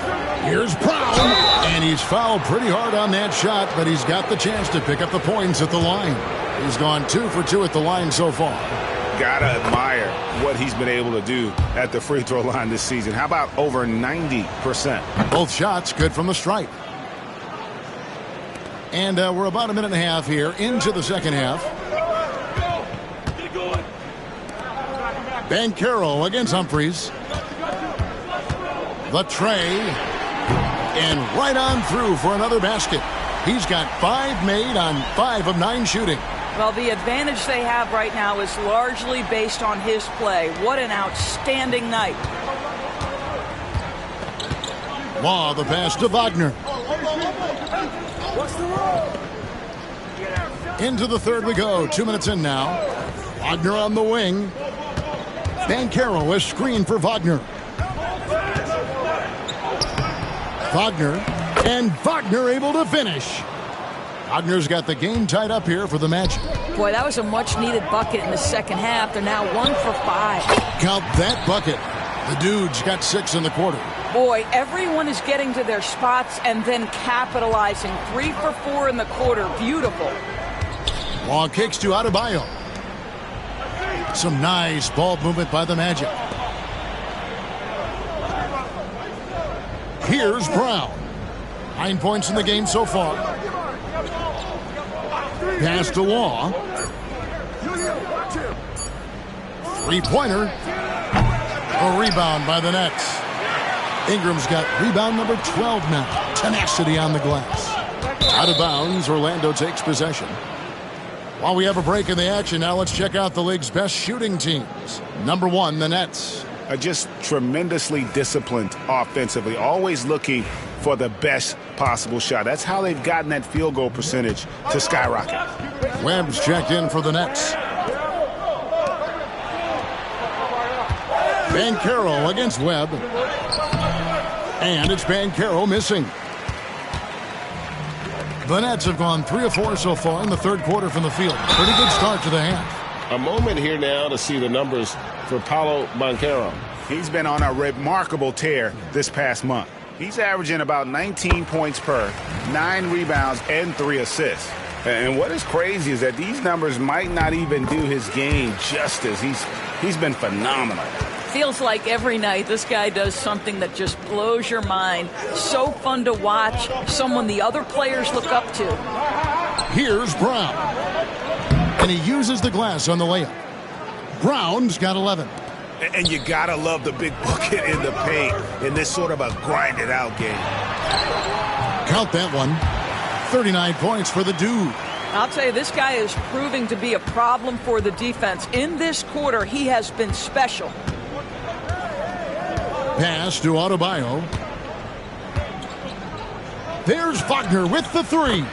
Gets the 3-pointer to fall. Wagner's got 5 points in the quarter. What a great score. Franz Wagner gets it off quickly. So little time to react. They are trying to close this out strong, and he's the man who's put you in this position. Here's Law. 21 points in the game. Banchero with the ball. His 3-pointer's off the mark. And the well is running dry for him right now. Nothing falling. And this is where you hope that he can find something easy so he can see the ball go through the net. The D just kind of stepping aside and letting him get to the rim. There's a reason, GA, the lead is what it is right now. I tell you, you can't get stops if you're unwilling to put in the work. Orlando with the ball, following the bucket by the Nets. Pass to Wagner. Now, here's Banchero.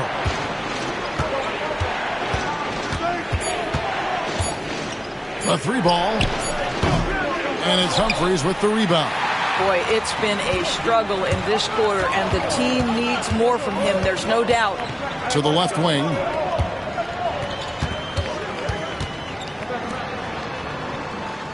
Pass to the dude. Here's Trichet. Hits the 3-point bomb. And now it's an 8-point Brooklyn lead. He's found his rhythm from deep, and you can see the confidence. And I think the defender knows once he gets cooking, look out. The bucket looks awfully big to him right now. Such a wide open look. Law's got 24 points. And guys getting into a nice groove here, starting to feel it. And this is partly what the game has become, right? A matter of dueling three-point opportunities. Pass to Wagner. Banchero outside.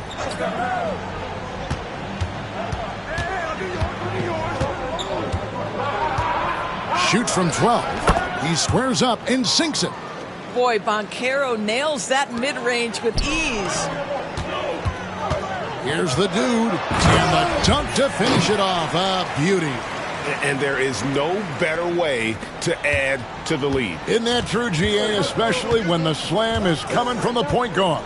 That's got to be a little bit deflating to the defense, guys. Getting kicked when you're down. My goodness. Brown's shot is off. Well, the defense clearly was not interested in guarding him from downtown. They're very fortunate he missed. Pass to the dude. Good on the bucket. The dude's got 47 points. And not hard to see why they are giving up points on this run. Just too many good looks from in close. Wagner passes to Adebayo. Banchero kicks to Wagner. Over to the wing. Here's Law. He's got 24. The Magic need to get a shot off here. Brown's shot is off. And they continue to control the glass. And that'll be 2 free throws coming up. Officials on the call with the foul. We're still waiting for that first miss from the line this half. And guys, let's get your take on the scoring breakdown for Brooklyn. They bullied the defense here in the paint. Look at all of those buckets inside. Just hard to defend in the paint. Also, I just love how hard they've taken the ball to the rack. They've made a point of attacking, and it's led to them getting buckets. Rivers, he's checked in for Marion. Once again off the mark, Orlando. Nets leading by 10. Here's Trichet. Finished off the break. He's got 18. Oh, great ball movement there. The Magic shooting 31% here in the third. Offensively, they are looking bleak. To end the run. Good. And the shooting has really been there for him today, but he may have to take it upon himself to continue to carry this team and try and get out of this hole. They get it again. Back to Humphries. Here's the dude. Non-stop scoring machine here. Bucket is good. When you allow good scorers to get uncontested shots at the rim, no wonder you're losing. To me, this has simply stated been a complete lack of defensive attention and focus all night long. For the three, knocks down the three ball. The dude's got 53. Well, they're leading in large part because of the work he's put in this quarter. This is nicely done. Wagner against Rivers. Yep, that one goes in there. Wagner's got 21. Nets leading by 13. Nets passing it around. Pass to Rivers. To the wing right side. And here is Webb. Here's Trichet. No good on the triple. The Magic trail by 13. Here's Banchero. And the shot is good. Banchero's got his second basket of the game. Well, this is Paolo Banchero's comfort zone right here. The interior with that size and frame. Look out. Here's the dude. He's covered by Banchero. Pass to the dude. Shot clock at 5. Right wing. The three. Good on the three-point shot. 21 points in the game. Yeah, that's 2 bombs in a row from long range. Wagner outside. Adebayo with a screen on Rivers. No coverage that time. Wagner's got a pair of threes now here in the third for the Magic. Goes up off the inbound. And he hits the buzzer beater. And give him credit. Good awareness of the time remaining. And to me, the way you end quarters impacts how you end the game. It can go a long way between a W or an L. And so it's Brooklyn. 13 points up at the end of the period. They've been putting on a clinic in the paint. Shots are falling with regularity, and they are pounding it down low. We come back right after this.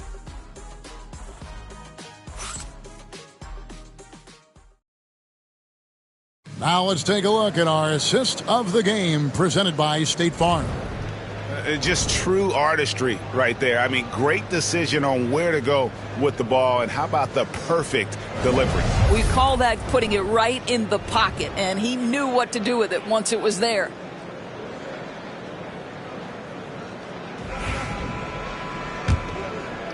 Thanks again for joining us, and welcome back to our special Martin Luther King Day presentation of the NBA. They've got Ingram, Marion out there with Rivers, and it's Humphries in at the 4 spot. So that's the Nets 5. And here's Rivers. And Humphries has it in the corner. Here's Trichet. No good with the triple. And close to making the defense pay for the lax coverage that time. Pass to Brown.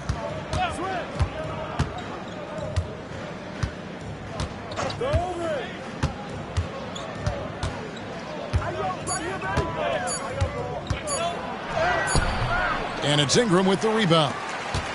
Ingram's got rebound number 13 with that last one.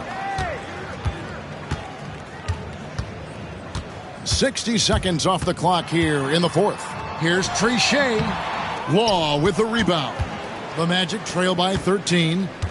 Brown the pass to Gill. A great 1-2 punch. Beautiful pass and nasty jam. How about the big guy attacking the rim? The throwdowns are loud and emphatic. Pass to Rivers. Now here's Ingram. Tries a 3. And the Nets miss again. And we've made our way through just over a minute and a half in this 4th quarter. Here's Law. Launches a 3. The rebound by the Nets. Humphries has got his 4th rebound in this one. Pass to Rivers. Humphries with it. Ingram with it. And Brown pulls it down. Pulls up from the corner. Rebounded by the Nets.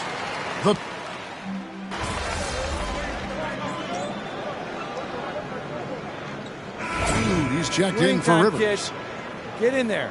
That's what's up, coach.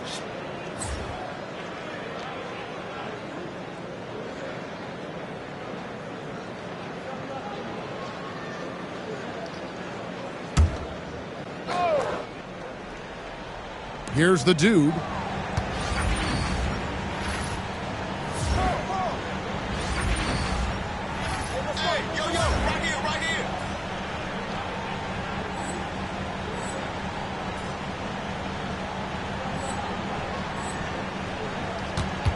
Pass to Humphries. Here's the dude. Count it. The dude's got 57 points. Well, this is what you're trying to do. Put the game away. And he hasn't forced much tonight. I love the efficiency he's giving to them. Now, here's Wagner. Marion with the steal. And here we go. Brooklyn fast break. Here's the dude. And contact on the shot, so he'll be shooting free throws here. You know, seeing an uptick in his trips to the free throw line, really, since we came out of the half. And he makes the first. And Brooklyn making a change here. Reb's checked in. And that one goes in. 2 from the line that time. The Magic trail by 11. Law the pass to Wagner. Now Adebayo. Back to Wagner. Just 5 on the clock. Kicks it out to Banchero.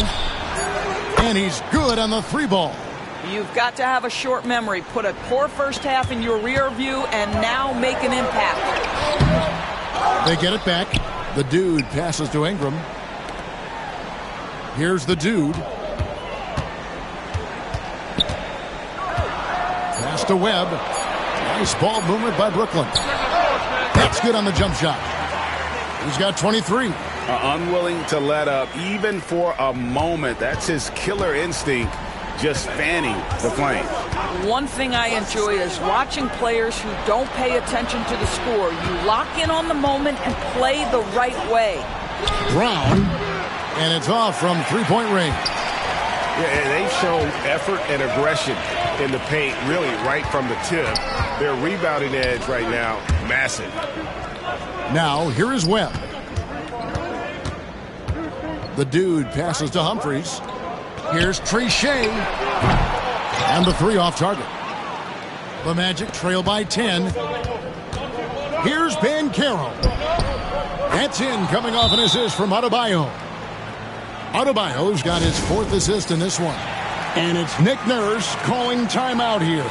Clearly, he's got something his players need to hear. And immediately.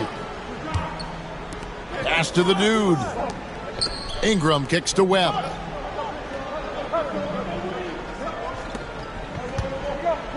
Humphries with it. Ingram right side. Law with the rebound. Law's got his 5th rebound right now in the game.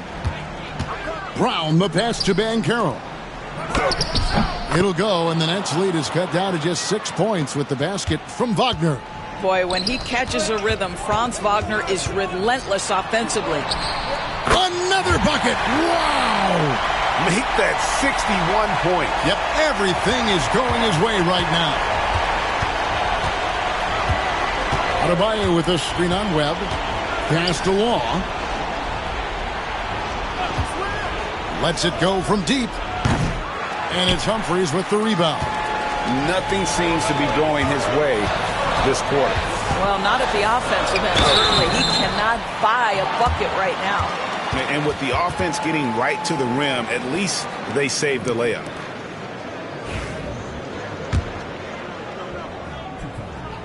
First free throw is good, and that will put them up by 9.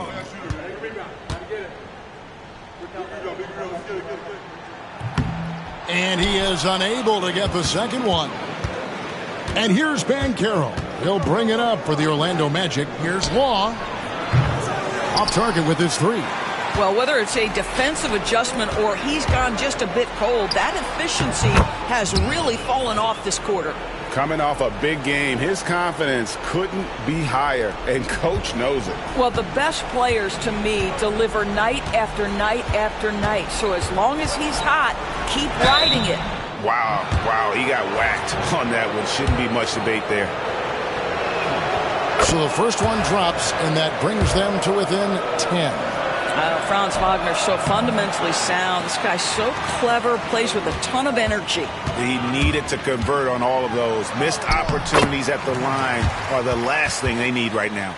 And there's no doubt about this one. Playing with a lot of confidence tonight. It's a statement victory for the Nets.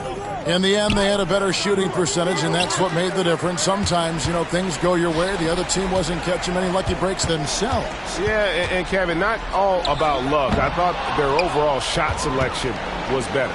And for the year now, they'll ramp up their win total to an even 40. And once it becomes official, this win gives them a nice confidence boost against this team. They'll face them twice more this season. And we watched one guy all night long, guys, and looking at the stats just confirms what a dominant game he had. What a night tonight it was for the Dude. What you love about his performance is that he is simply taking what the defense allows and then making the most of his opportunities. Out of bounds, Orlando takes possession.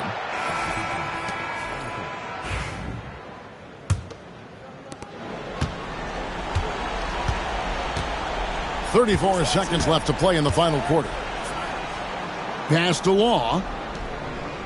Gets it to go from beyond the arc. Law's got 32 points.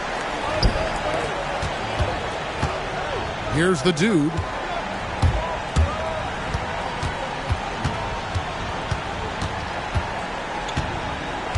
There's 14 seconds left in the fourth quarter. Back to Humphries. Shot clock at 6. From 18 feet away. The shot, no good. So it's the Nets picking up the win. It was a fantastic ball game, and they did a great job making sure it didn't get away from them late. Yeah, I mean, they faced some challenges.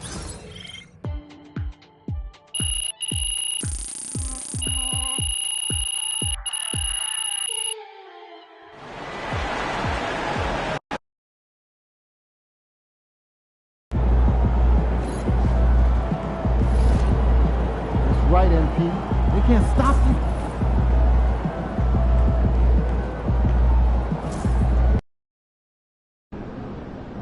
That's a solid team out there. You guys will have to bring it.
These are the games you have to win to be taken seriously.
Welcome, everybody. Thanks for joining us for NBA action on 2K Sports. Brian Anderson here, alongside Grant Hill and Richard Jefferson, with Allie LaForce joining us from the floor.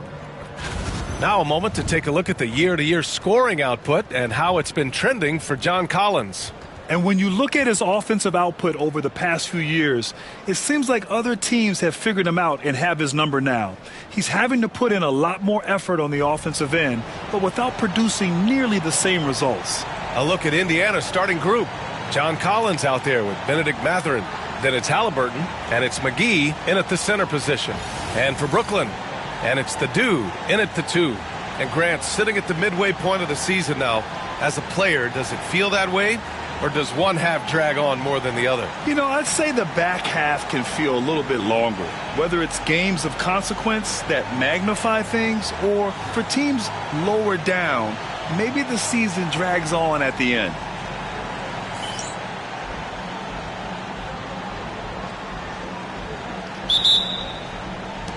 It'll be the Nets off the tip.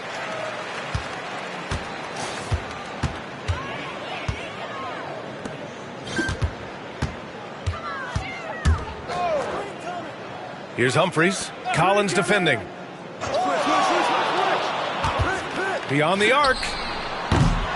Indiana with a rebound. Defeated by Milwaukee in their last game. They'll try to put that one behind them. It really just wasn't a fun game for them. Their offense looked stagnant, and they couldn't get anything going.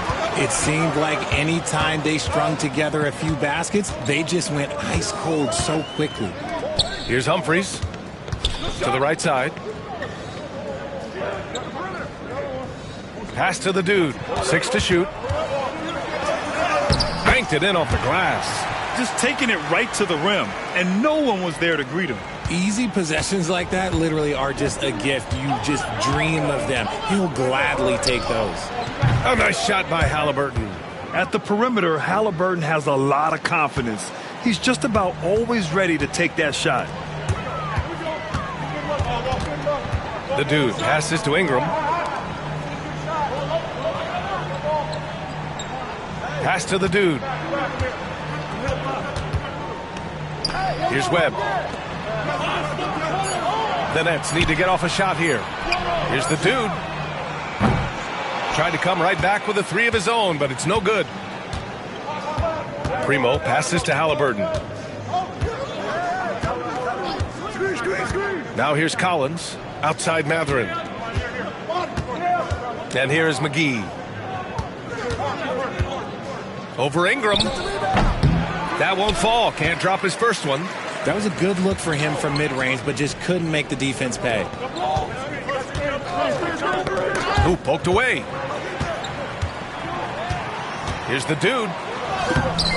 Collins with the rebound.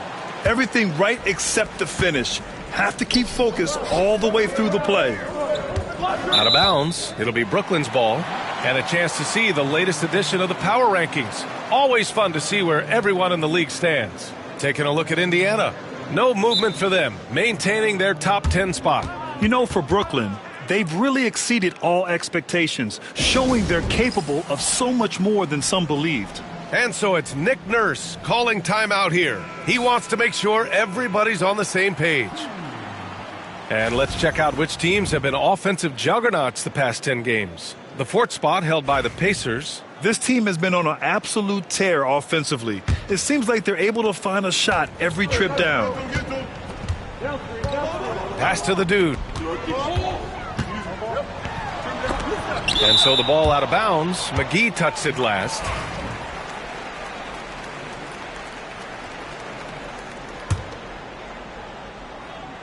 First quarter of ball, almost 2.5 minutes in. Okay, so if I were to say this was a disaster of a period for him, it would be an understatement. But hey, sometimes you got to shoot your way out of the slump, even for him. Now here's Mathurin. In his last outing, he had 11 points. Man, he made sure to get his money's worth on that foul. First trip to the line for him here. And he makes the first.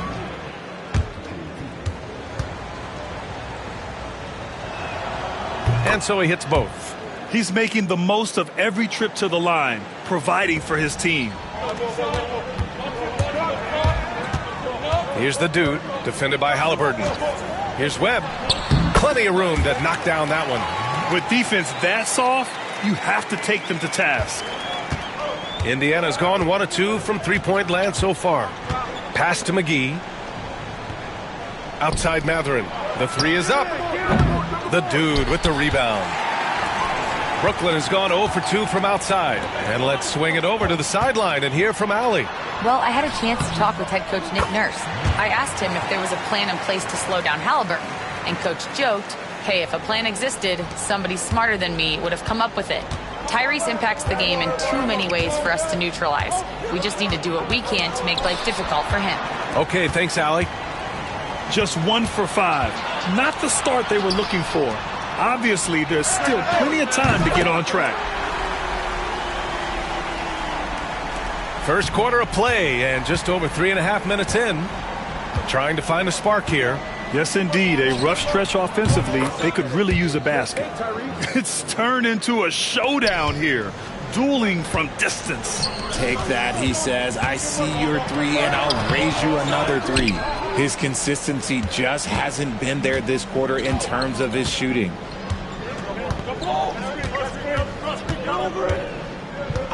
Pass to McGee.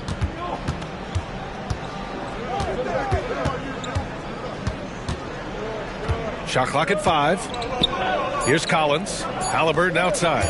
The three. And it's Webb with a rebound. And this is exactly who you want taking that shot. He just missed it. And so he draws the foul, headed to the line to shoot a pair. Brooklyn shooting their first foul shots of the night.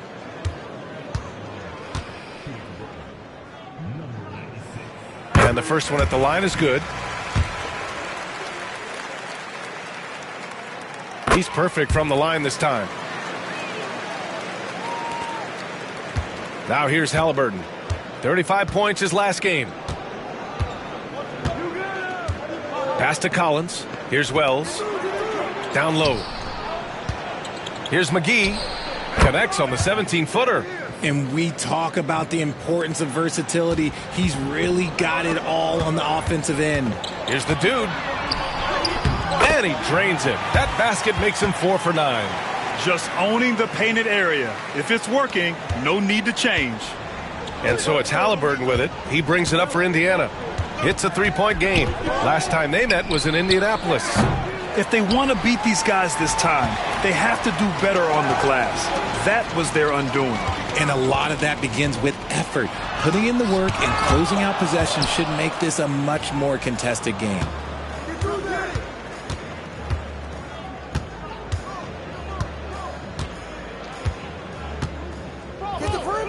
Pass to Wells.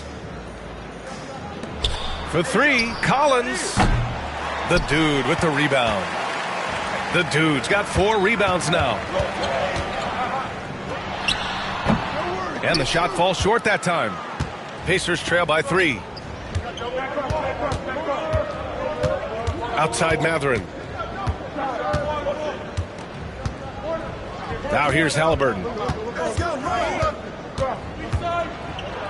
And Ingram with the block. Out of bounds, Pacers ball as Indiana keeps possession. Just a superb read on defense to come up with the block. Oh, my, and that was textbook defense, positioning himself well to send it back. Houston, he's checked in for Matherin.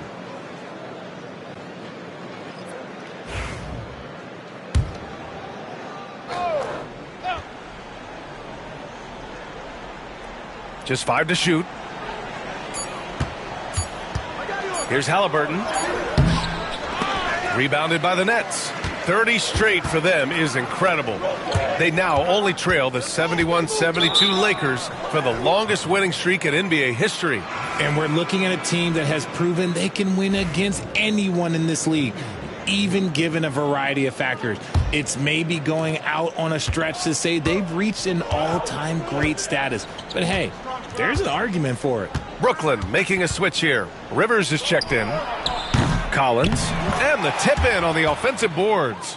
A tremendous athlete, Collins showing his quickness to the ball and taking advantage of the second chance opportunity. They set the pick. And they're going to count that bucket, and they'll send him to the line. It could be a three-point play.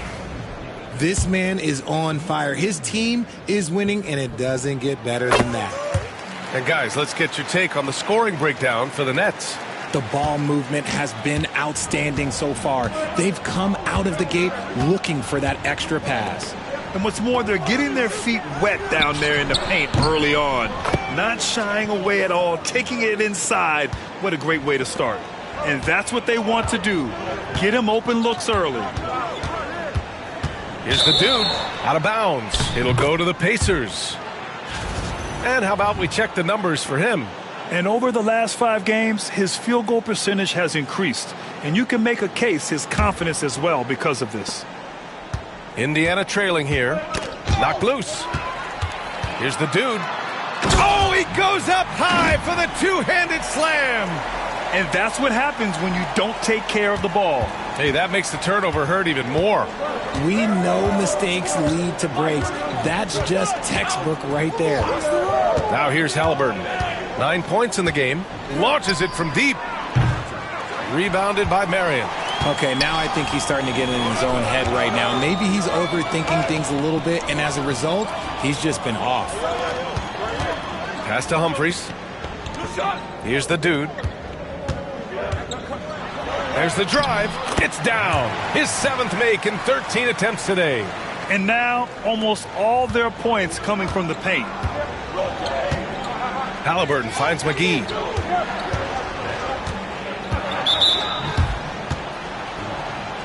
And some changes here for the Pacers. Carter, he's checked in for John Collins. Benedict Matherin comes in for Houston. And Gillespie is subbed in for Tyrese Halliburton.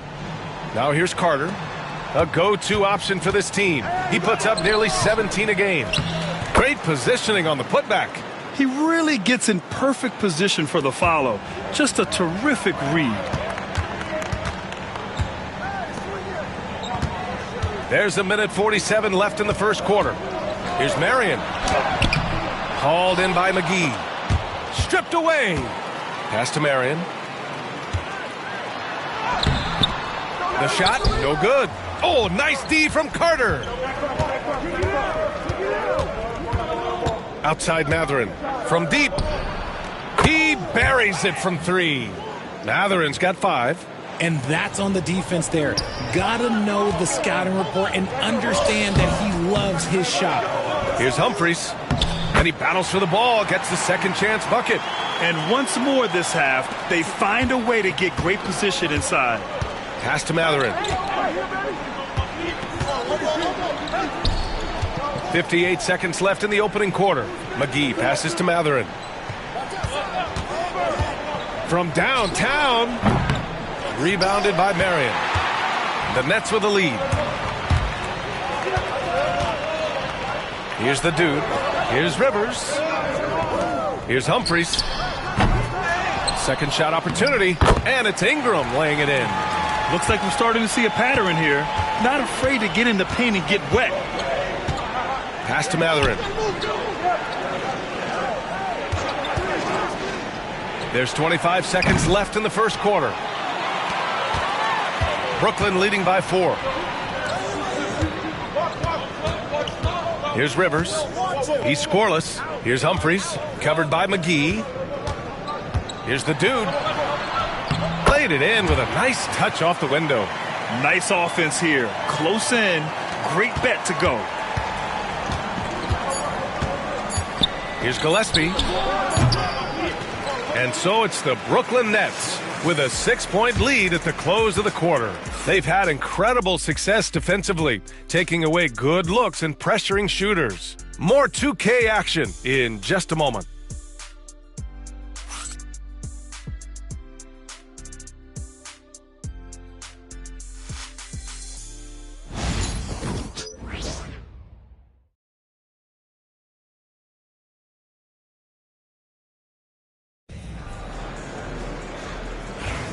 And thanks again for tuning in. If you're just joining us, we played through 1 quarter of action so far. And let's quickly break down the game we've seen from Brooklyn. It's simple. The main takeaway from the first quarter is they're winning this game with defense. Making it as difficult as possible for the offense to find clean looks. Great stuff. On the court for the Pacers, second quarter underway. Davis out there with Benedict Mathurin. And it's McGee in at the power forward. Nice rebound. Trying to match the other team's intensity right now.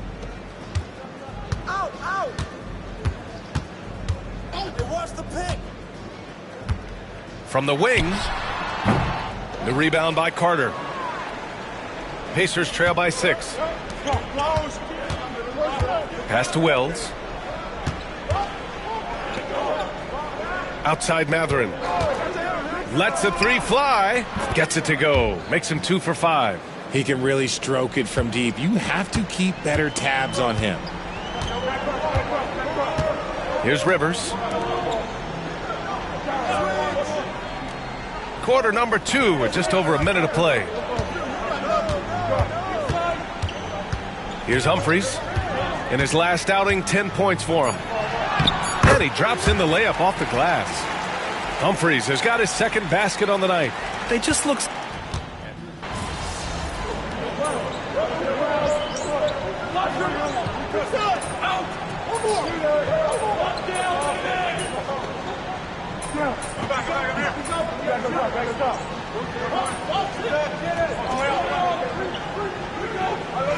He's checked in for Indiana. Tyrese Halliburton comes in for Davis. Sweat a little, all right?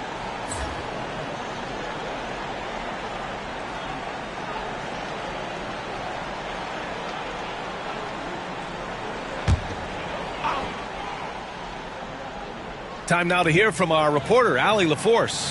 Hi, guys. Well, the dude in their last time out against the Magic was tremendous. He had 65 points, and he couldn't be kept off the glass. A legendary performance that will be talked about for years to come, unless he's able to do it again tonight. Brian? Okay, Allie, thanks. Well, that was an incredible night for him. They rode him to that win. And he was more than happy to carry them, B.A. He might still be feeding off that performance heading into this one. And it's very likely that he and his guys can carry that momentum into this one. Yeah, what a dunk from Halliburton. The defense has to push him further out.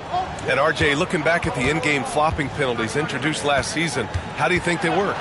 Well, I didn't see many that were actually called, but as they say, it's always good to have a rule implemented in case you need it, or so I'm told. Not an easy rebound at all, but when you win that kind of battle, it gets your blood pumping.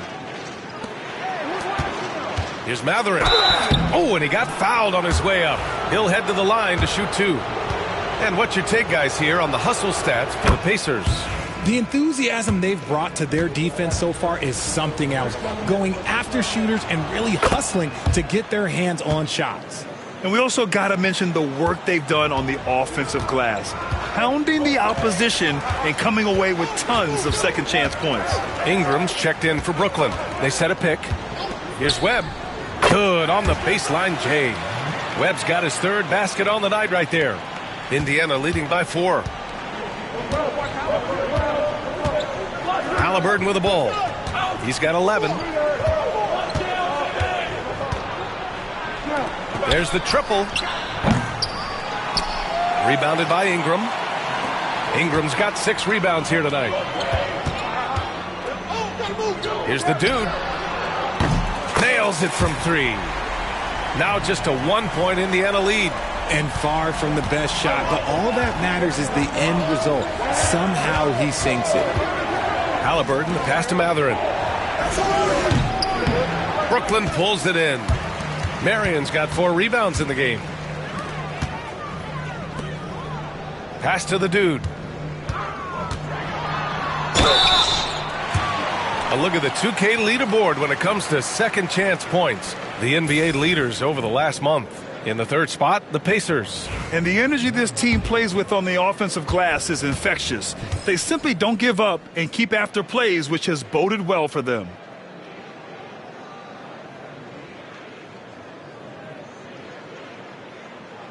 Ties it up, and his next one could give him the lead.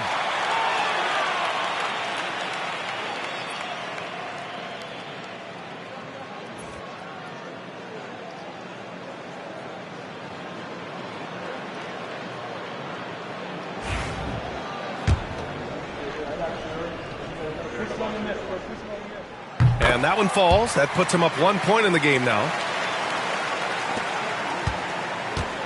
Indiana's gone 2 of 5 from distance here in the second quarter.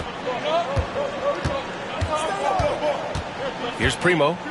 11 points for him last game against Milwaukee. Carter. So it'll be 2 free throws. He was fouled in the act of shooting. And the upcoming schedule for the Brooklyn Nets. On Friday, they kick off a road trip to Charlotte, where they'll take on the Hornets. Then on Saturday, they'll kick off a homestand, starting with the Portland Trailblazers. Looking at this stretch, they should have little issues beating most of their opponents. They just need to keep the intensity up and avoid playing down to their competition. Here's the dude. Pass to Webb. Another shot. Nice jump shot. And the Nets lead by 1. These teams just feeling each other out. Yeah, I love the spirit out there. Already 6 lead exchanges. Halliburton's got an open look. And some very quick points for him on that possession. Halliburton's got 13. And this is how you know Halliburton is feeling it. Shooting with assertiveness off the dribble. Nice. And we got rapper Lil Tecca in the house tonight, supporting his Nets. Look at you, B.A. I mean, you know, he grew up in Queens, but his allegiance lies with the Nets. It's not uncommon to see him courtside here in Brooklyn. To the inside. Brooklyn pulls it in. Their last game, a win against the Magic, looking to carry it into this one. Talk about strong offensive production. They went out, played to their strengths, and were successful as a result. And no team is going to shoot 50% every night, but this team has the right approach. When the shots are falling, they can light it up. That free throw, no good.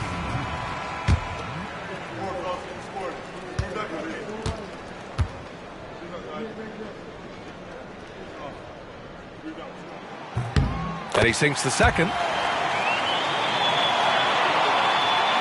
And here's Halliburton. 13 points in the game. Pass to Primo. There's a minute 54 left in the first half of this game. McGee a screen. Three-pointer Mathurin. The dude with the rebound.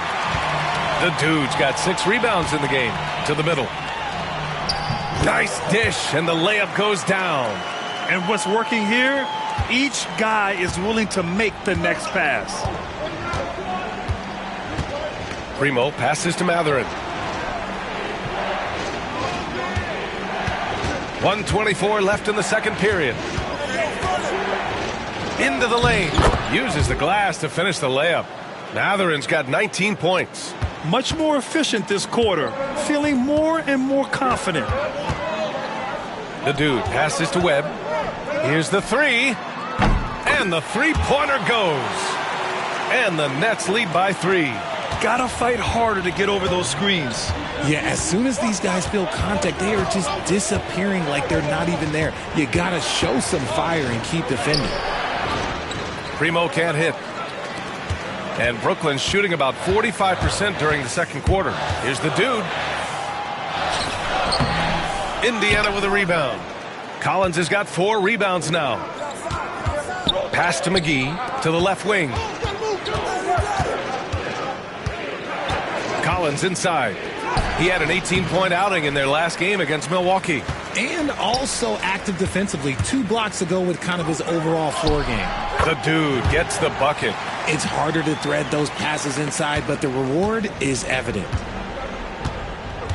Boy, they need something to go to regain some confidence. No question. Way too many empty possessions for them. Now Mathurin. McGee a screen. And that one's good. Benedict Mathurin for 3.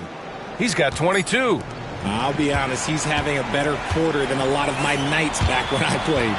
And so a close game as we wrap up the first half of play. It's the Nets leading by just 2. And time now for the halftime break with the third quarter soon to follow on 2K Sports. Hold on, I just got an alert on my phone. Ooh, half off bowling after the game tonight. Who's in? And taking a look now at the Brooklyn Nets. They're in a close contest. When you look at how they're getting their points, a good portion come from... And that'll do it for us. Thanks for stopping by. We'll head back down to...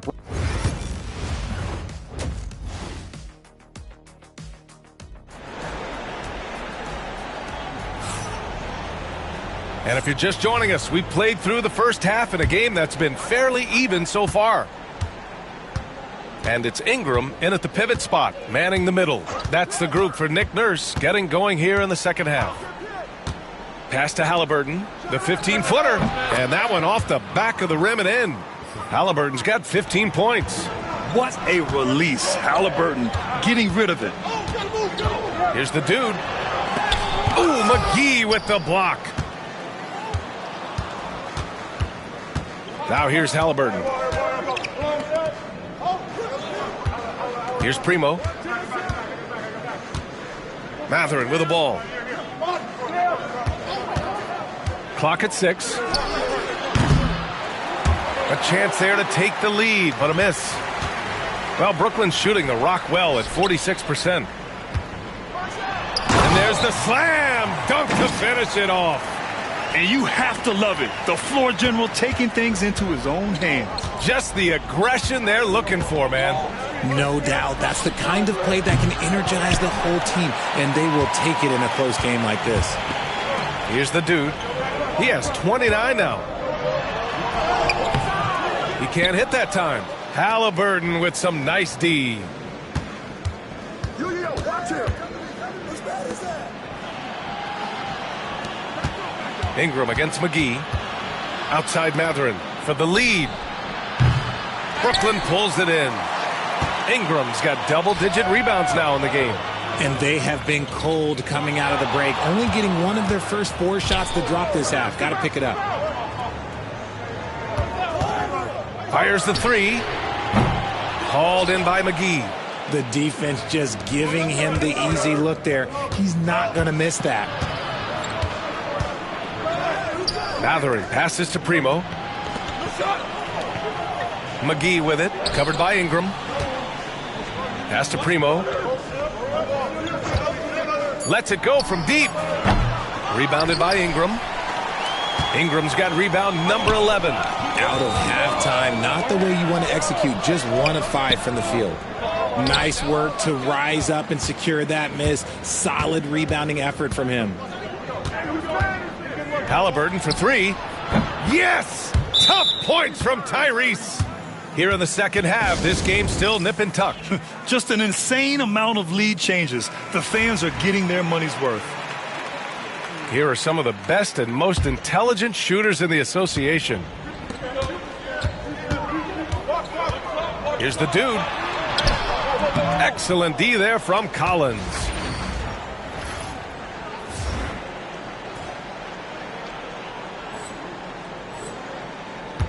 Indiana leading. Rivers is checked in for Brooklyn.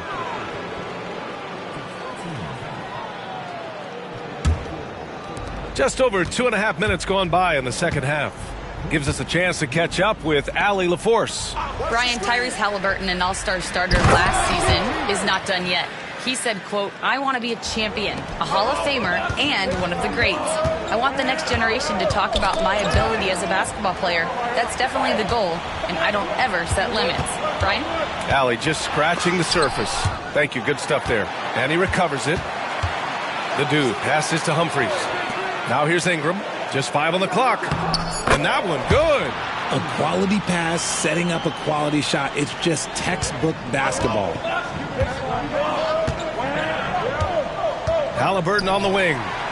18 points for him. Pass to the dude. With the hook shot. And he was fouled while in the act of shooting, so he'll take 2 free throws. It'll be his 4th time going to the line in this game. And in their last game, he really distinguished himself at the free throw line. The first free throw is good. So he hits 1 of 2 from the stripe. Couldn't put them in the lead, but at least does enough to tie it up. Pass to Primo. This one for 3. Sinks it from distance. Primo's gotten himself going with a triple. His first basket of the game. The dude passes to Webb. Shoots over Matherin. And that one's good. Webb. And here are the Pacers now. They lead by 1. Pass to Primo. Inside. Here's Matherin. And he floats it in for the easy 2. Credit the sweet setup on that one. In a tight game, they wanted to make sure of that possession. Going inside. The dude's shot is off. Whatever rhythm he had last quarter, it has left his body. He is having a hard time finding buckets. And imagine how good they'll look if he can start to chip in a bit more offensively. It's good. That's why you keep your head up. If the assist is there, you can pounce. Indiana has gone 2 of 6 from downtown here in the second half. Here's Primo. An important role in this offense, averaging around 12.5 per game. Not all his mid-range jumpers are created equal. That's one they'll take all night long. And so it's Nick Nurse calling timeout here. He'll take the opportunity to regroup. Nets trail by 3. Pass to the dude. Good on the shot. The dude's got 34 points. The Pacers have gotten 6 of 11 attempts to fall so far in the third. Halliburton with the ball. He's got 18. Misses the 3. Here's the dude. Here's Humphries. And no good. Had a chance to take the lead. Halliburton outside. It's blocked. And it's out of bounds to Indiana.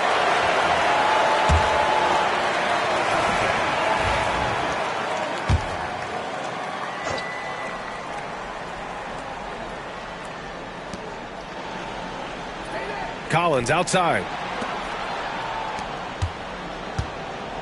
Outside Matherin. Takes the 3. On target from range. Matherin's got 7 points for the quarter. This has been a running theme for him. Hit a number of 3s in the first half. Now nails another. And this kind of selflessness is great to see.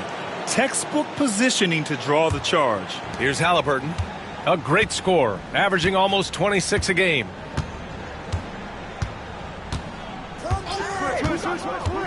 Outside Matherin. Collins a screen. From downtown. And it's Matherin missing. Nets trail by 4. Rivers, the pass to the dude.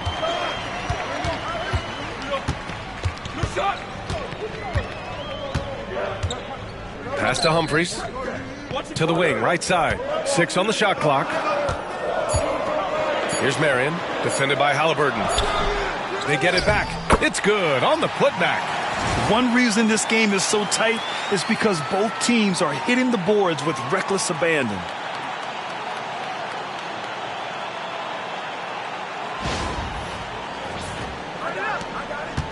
And so it's Halliburton with it. He brings it up for the Pacers. The 3 is up. pure from three-point range. Halliburton's got 21 points in the game. This is what it's been since halftime. Remarkable results from downtown. In the modern NBA, you have to hit threes to win games, and they've made that adjustment since the break. And he got a couple to fall from long distance in the first half, but still looking for that number 3.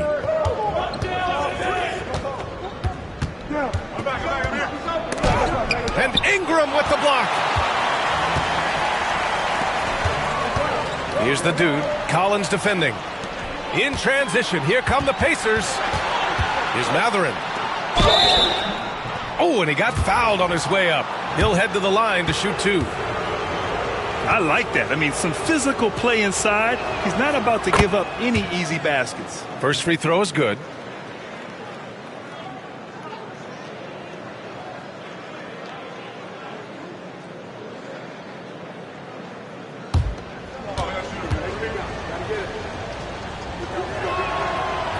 That one's no good.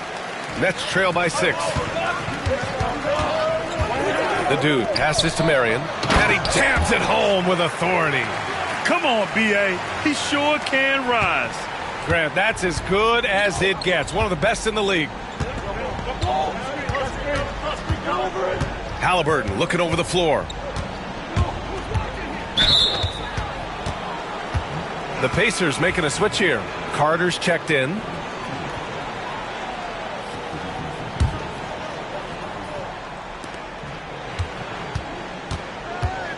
Pass to Wells. Halliburton for 3. Rebounded by Marion. Marion's got his 7th rebound of the game with that last one. The dude gets the bucket. I like that. Punch it inside. You usually end up with a good shot and or get fouled. Halliburton, the pass to Wells. Outside Mathurin. There's the triple. Brooklyn pulls it in. Ingram's got 14 rebounds tonight, going after it. Rivers, the pass to the dude for the tie. And there's another one for the Nets. 1:24 left to play in the third quarter of basketball. Halliburton outside. Brooklyn pulls it in. You kind of wonder where his head's at. The shot selection hasn't been there, and of course that one was just crazy. Here's the dude. He's got 38. Pass to Humphries. And here's Ingram. 6 to shoot. Over to the wing. Humphries passes to the dude. Counted from distance. The dude's got 41. Ooh, he's been the guy tonight. Really impressive performance. There's 48 seconds left in the third quarter. Things just don't seem to be clicking for them offensively. Yeah, they really need to find a way to get back on track. Oh, he really wanted that triple. Even though he missed, I really like the competitiveness I'm seeing.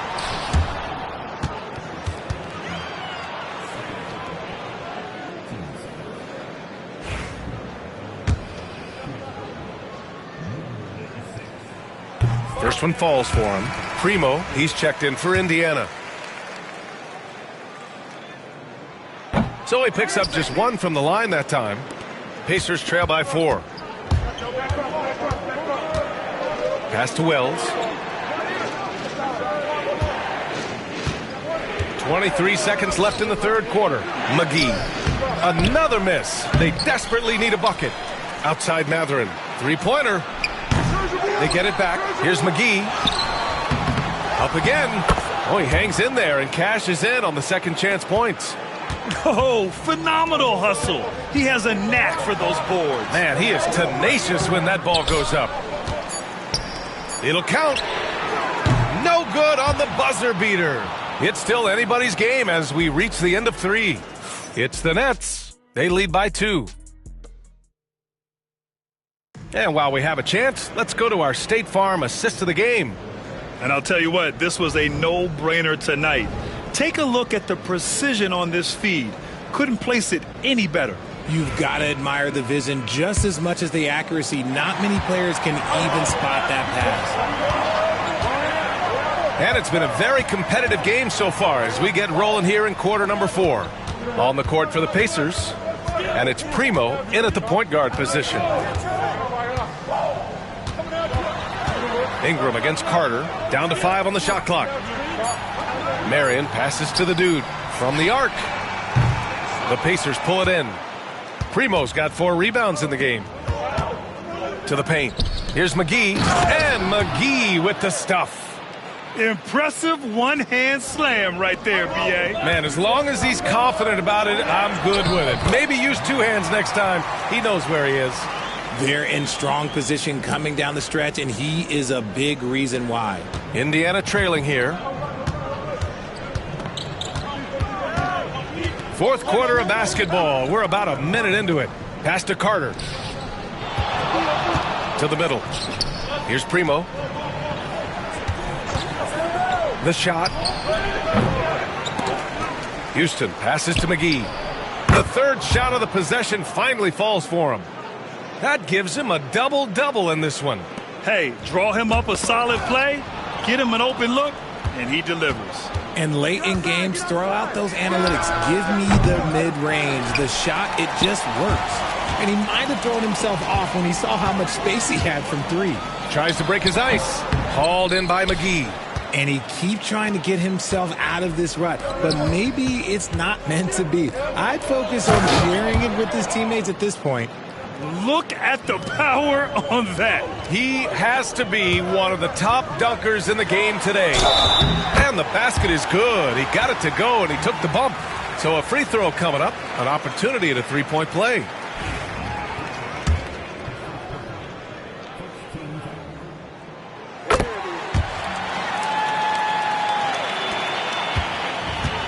The Pacers have gone 3 of 5 since this 4th quarter started. Pass to Primo. McGee a screen. Primo can't hit. And he's doing things on the glass tonight that we don't often see. He is totally in the zone, showing his incredible focus when it comes to attacking the glass. Here's the dude. The 3 ball hits the trifecta. And now it's a 4-point Nets lead. He's finally getting a chance to show off his range. I know he wishes he would have found his shot in the first half. Pass to McGee.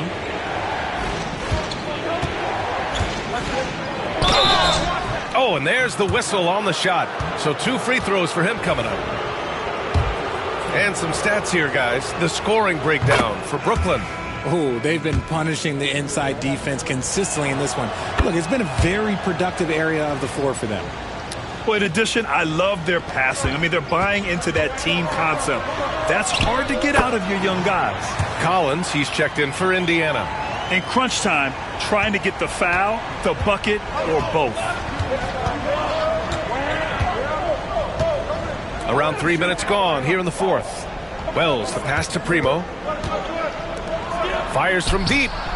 Knocks down the triple. Cool, calm, and collected at a critical juncture in this game. Out of bounds. It'll be Indiana's ball. Unforced turnovers. They'll drive your coach insane.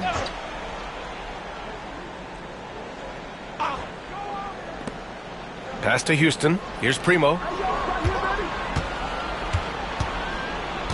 A bit under 3.5 minutes have passed here in the 4th. The dude with the rebound. The dude's got 10 rebounds here tonight. So active. Got it. And the Nets lead by 3. They've been a little soft with their defense on the interior. Indiana's gone 1 of 2 from deep in this quarter. Now McGee. Pass to Collins. Here's Primo. Back to Collins. Shot clock at 6. To tie it up. The rebound by the Nets. Ingram's got 15 rebounds here tonight. Here's the dude.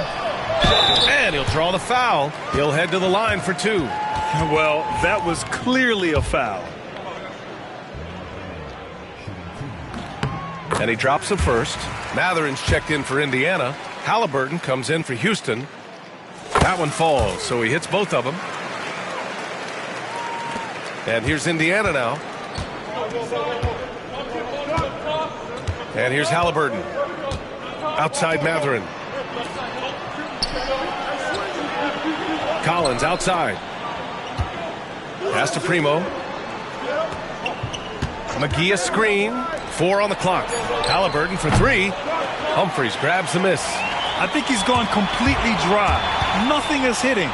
Yeah, and the risk now is that he gets inside his own head. Time to take deep breaths in through the nose, out through the mouth, and let the game come to you. Now here's McGee, covered by Ingram.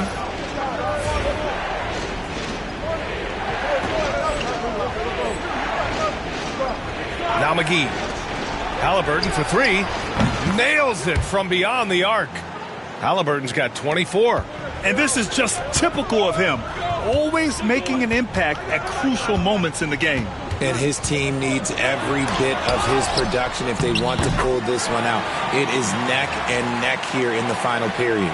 And they're doing strong work on the glass. A +5 advantage for them. Pass to McGee. Now here's Halliburton.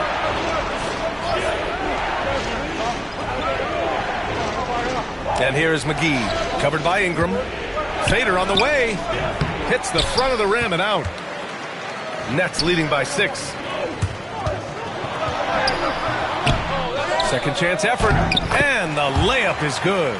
The D hasn't been quick enough to react to the ball inside. That's helped cause this run. Pass to Primo.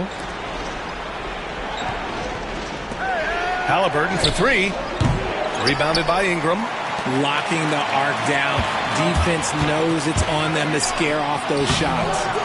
The dude's shot is off. Pacers trail by 8.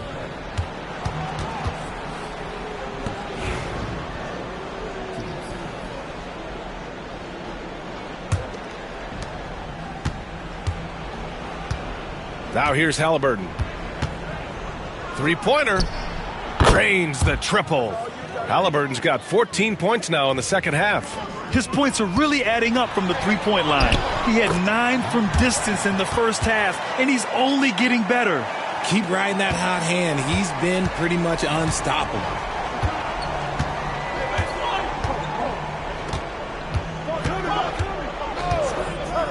Pass to Collins. Outside Matherin. And McGee with the stuff. The pass, the catch, the slam. What a clean play. Man, absolutely jaw-dropping. Inside, McGee with a steal. Here's Primo. Three-pointer, Halliburton. Here's McGee. Oh, blocked by Ingram. Gotta love how they've been crashing the boards, fighting hard for every miss. And the shot goes down. And they've really managed to dominate inside. Pacers trail by 7. Halliburton with the ball.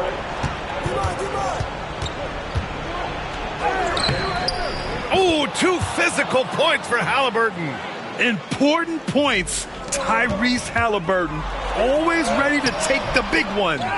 He's been tremendous at corralling misses all night long. It's because he's reading where the shots are going and getting to the right position, just outworking everyone early on the glass. Here's the dude.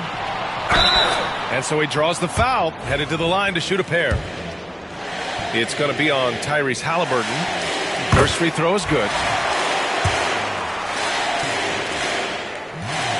And that one goes in. 2 from the line that time. Here's Halliburton.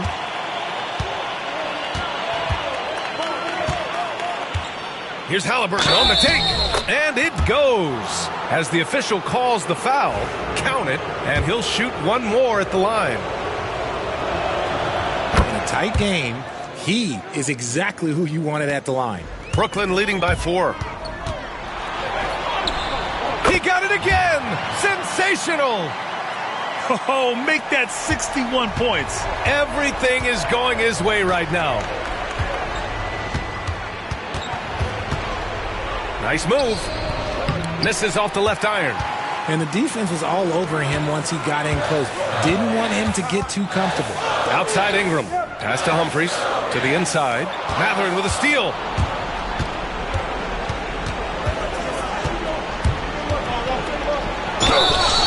And he's going to the line for two. The official saw contact while he was going up. And even from where we're sitting, you could clearly tell it was a foul.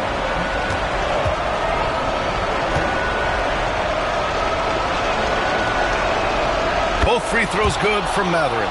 He showed a lot of composure that trip to the line. Now it's almost a one-possession game. Another bucket! Wow! This game has his name written all over it. He has been phenomenal. An offensive onslaught. The body control of Halliburton. Tough. And what a huge moment from Halliburton. His guys give it to him for these exact reasons. Here's the dude. Drives to the hoop. Again! What an avalanche! And he's been dominant so far in this one. Shouldering the offense. Really taking it to the opposition.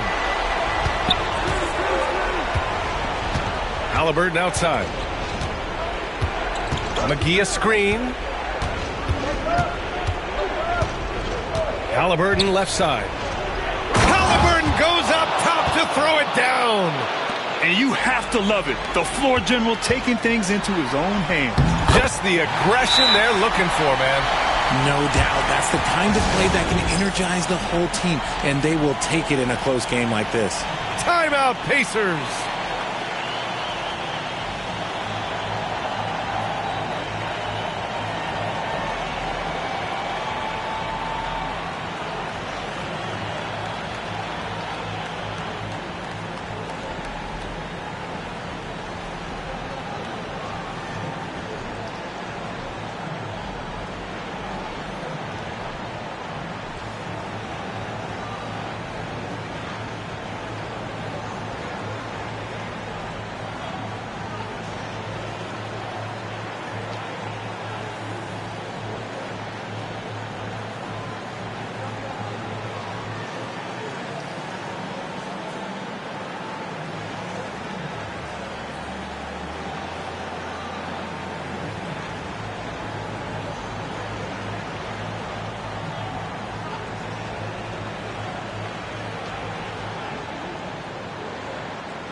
All right, let's get a report from Allie. Thanks, guys. I got a chance to hear what the Pacers head coach was saying to the team. He thinks they're still very much in this game, saying it's right there, but it's on us to take care of it. We have to make it happen, hoping to inspire his team here. And Allie, thanks. And here's Indiana now. Money! What a beautiful shot! Brings them within 3. And their strategy is obvious. Manufacture looks from outside the arc. With the way they're shooting, there's no need to look for any other shot. Just keep letting it rain. And his fantastic performance from the last game has carried over to tonight. He's just riding the wave of momentum right now, getting to his spots and keeping things simple on the offensive side. And it's all from three-point range. And so they foul intentionally.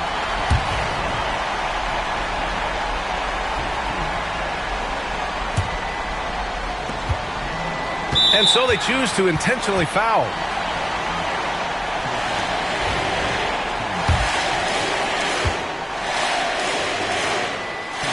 He hits the first one, and that increases the lead to 6.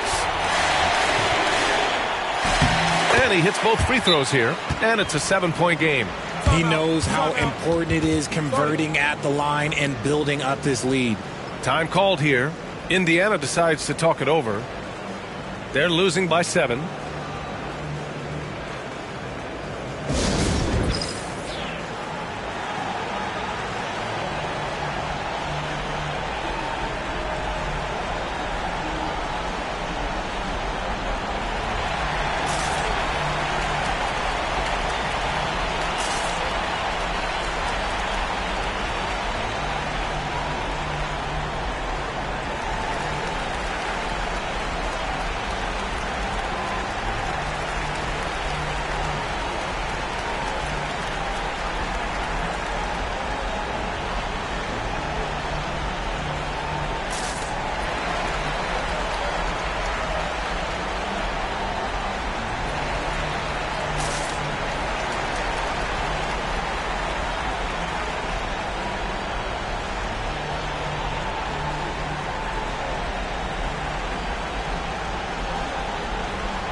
And we've got 28 seconds left in the final quarter. That one a little long. This is why you want ball movement and player movement. And that's made it hard for the defense to key in on any one individual. Here's the dude. And it's good. He hits another one. And he's been dominant so far in this one. Shouldering the offense. Really taking it to the opposition. Oh, and it's Collins. That time on the assist by Halliburton. Here's the dude. This one belongs to Brooklyn. This one was in the balance right until the final seconds. And BA, they showed their character when it mattered most, sending those fans home happy. And that'll do it, folks. For Grant Hill, Richard Jefferson, and Allie LaForce, this is Brian Anderson thanking you for watching the NBA, presented by 2K Sports. We'll see you next time.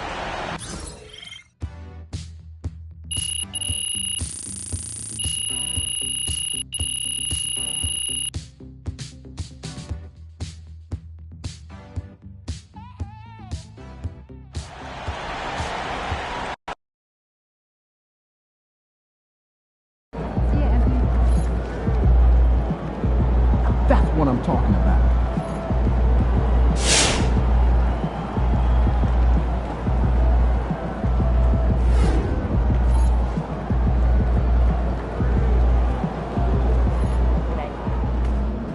Solid effort tonight on both ends.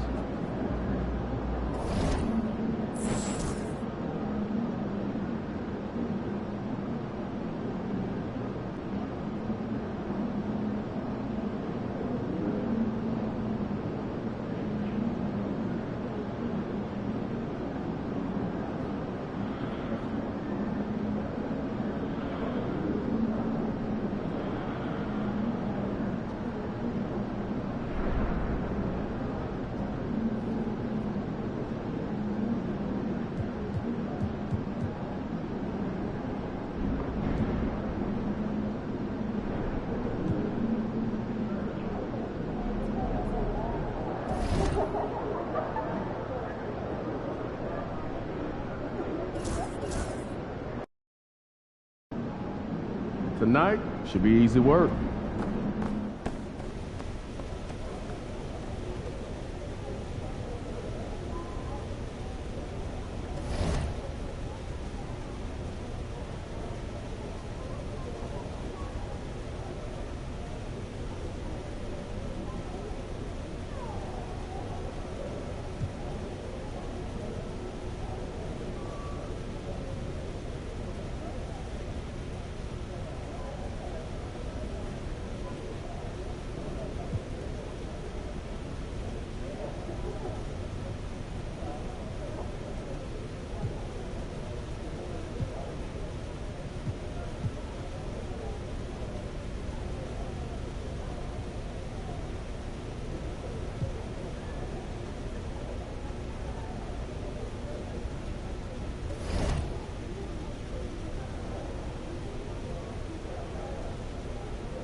feet. Let's go. Facing one of the heavyweights tonight.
Up next, the Nets taking on the Hornets.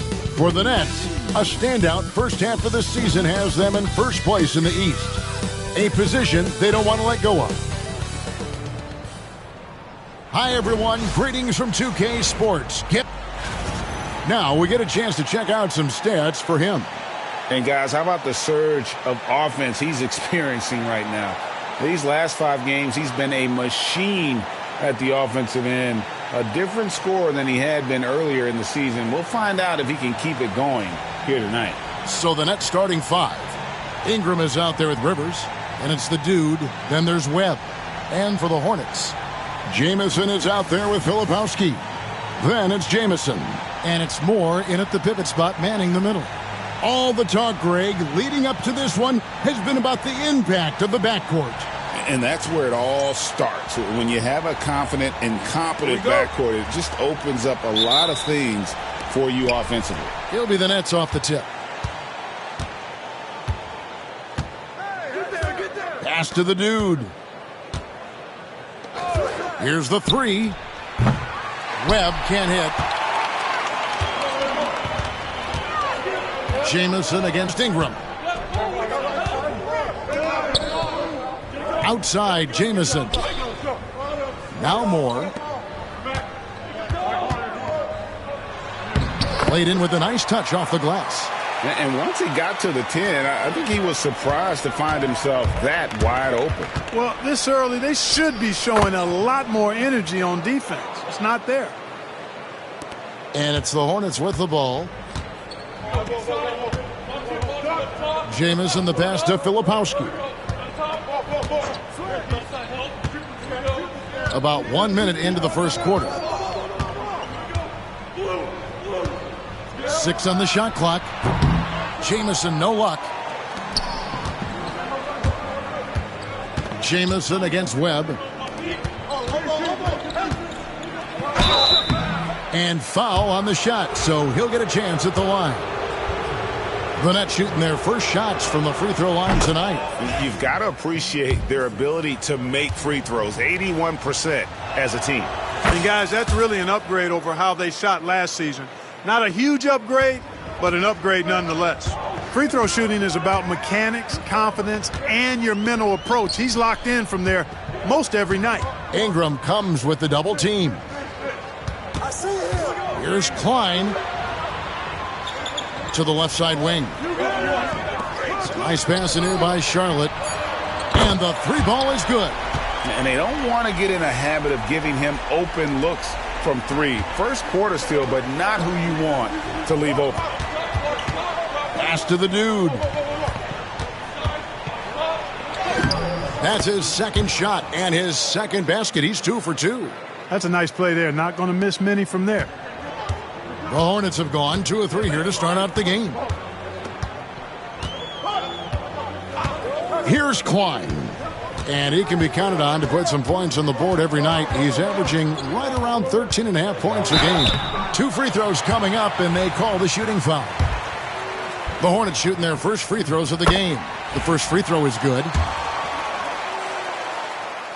And so he hits both.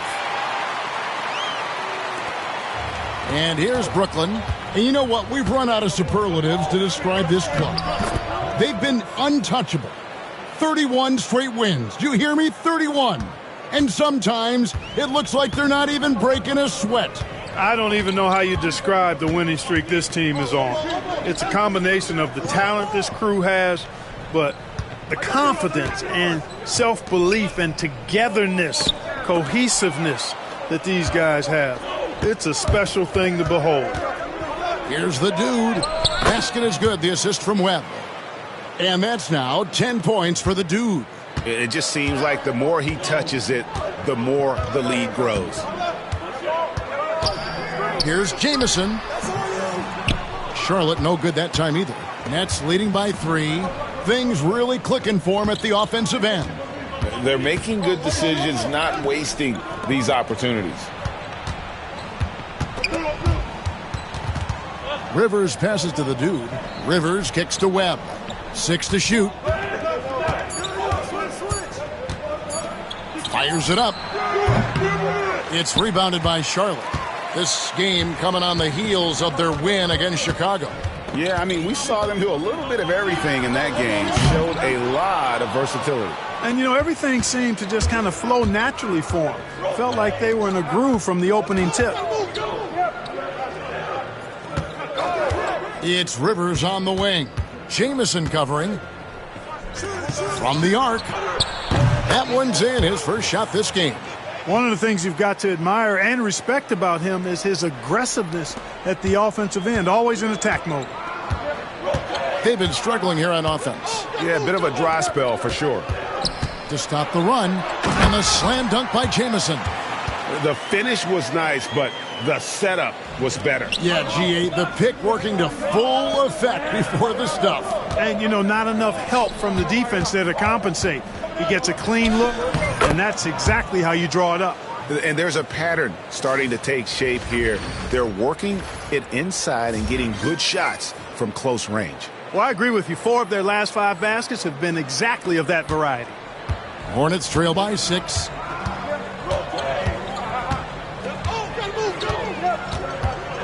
Top of the key, Moore. Pass to Filipowski. Here's Jamison.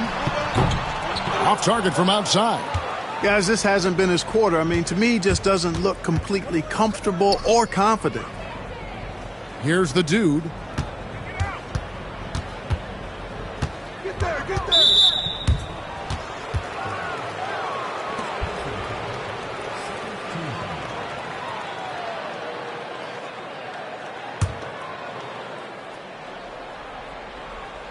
Stolen by Jamison. Active hands prevented an easy bucket that time. Takes it from 10. His shot is good, making him a perfect 2 for 2 from the floor. Brooklyn leading by 4. Here's the dude. Yes, once again, he remains perfect. 6 attempts and 6 hits. You know, throughout this quarter, guys, they've had no answer for him defensively. And he's been absolutely relentless. Outside, Jamison. To the middle.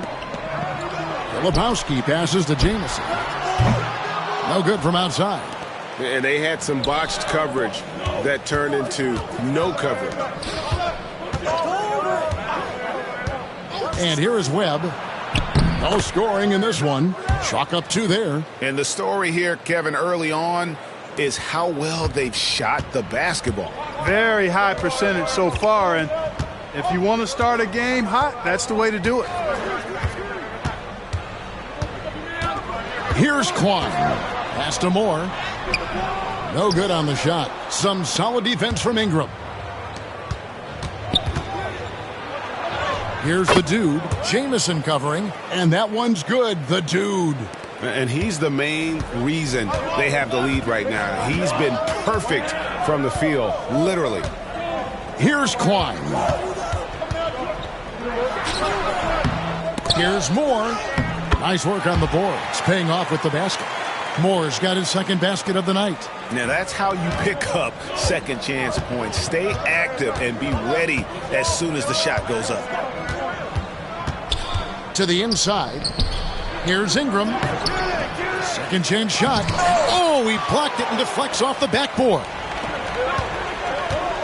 Here's Jamison. Sinks that one from the post. Nets leading by 6. Here's the dude. Pass to Rivers. 6 on the shot clock. The dude misses. The Hornets have gone 6 of 13 from the field, just under the 50% mark. Here's Klein, and he lays it straight in. And now it's just a 4-point Nets lead.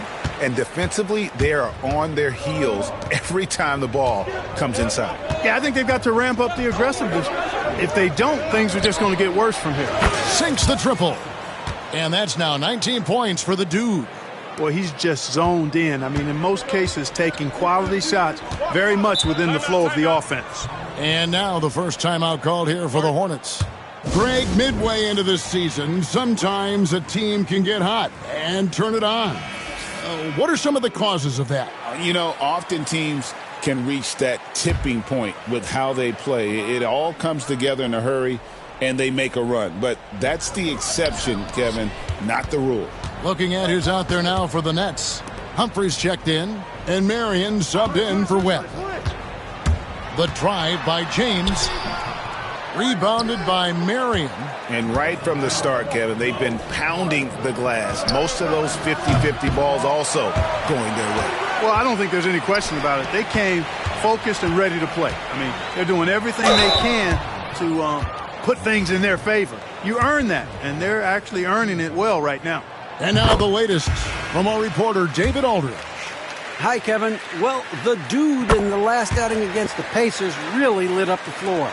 He scored an amazing number of points, and per usual, he was a monster on the glass, picking up pretty much every board that came his way. And those are big numbers he put up. Hard to match, but he'll be aiming high again tonight. Back to you guys. Thanks, David. Yeah, it was a special night for him. The team really fed off his energy. Yeah, the catalyst for that win, it was an effort that I'm sure he's hoping to replicate tonight. Yeah, you know, all indications are that he feels good coming into this one. Feels confident that he can build on that prior success. And he comes up with the deuce. 5 points in the game. I mean, the number of points they've scored in the paint already here is eye-opening. Here's Klein. In the game against Chicago, very impressive. Shoots the 3. Hands it from downtown. Klein's got 7. Gets the shot he wants. The defense wasn't quite connected enough. They lost contact. And the dunk by Humphries. The D just kind of stepping aside and letting him get to the rim. There's a reason, GA, the lead is what it is right now. You know, you look at it, the communication is lacking, as is the trust. They can ill afford those types of breakdowns. It won't work. You can't win with those kind of breakdowns. That's his second foul of the first quarter, and they may want to sit him for a while to avoid number 3. He misses the free throw. We've seen Tyrese Maxey and his game go to another level. Clark, what makes him a top-level scorer in your opinion? Kevin, there are a couple of things that really stand out. His sheer speed with the ball is remarkable. His fearlessness and confidence, every great scorer has that. And then his ability to knock down the three-point shot off the catch or off the dribble gives him an added step of quickness when he's taking it to the rack. And all of that makes him a dynamic scorer. Hornets trail by 6. 27 seconds left to play in the first. And he banks in the layup. Not just a perimeter threat now. Maxey very adept at converting in close, too. Pass to the dude. And here's Rivers. Launches it. Offensive rebound. And the dunk by Humphries. There it is, guys. One of those effort plays that makes a big difference in the game. And GA, it is definitely making a difference so far today. Well, you know, if you're not going to take care of the defensive glass, it's going to be hard to come away with the win. The offense coming free and easy as we wrap up the first quarter. Nets lead.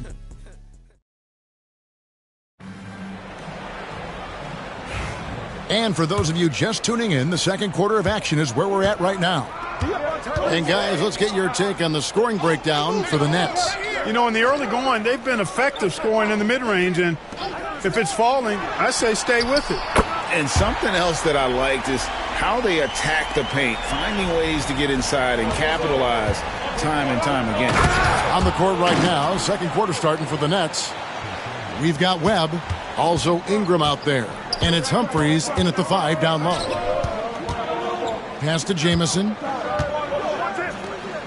From deep, James. He doesn't hit that one. Brooklyn leading by 5. Here's the dude.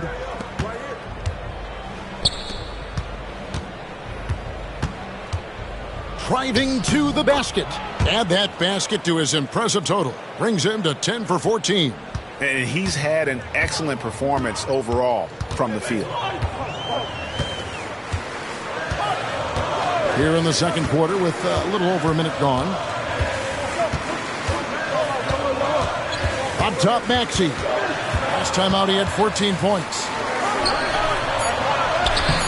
And it's Ingram with the rebound.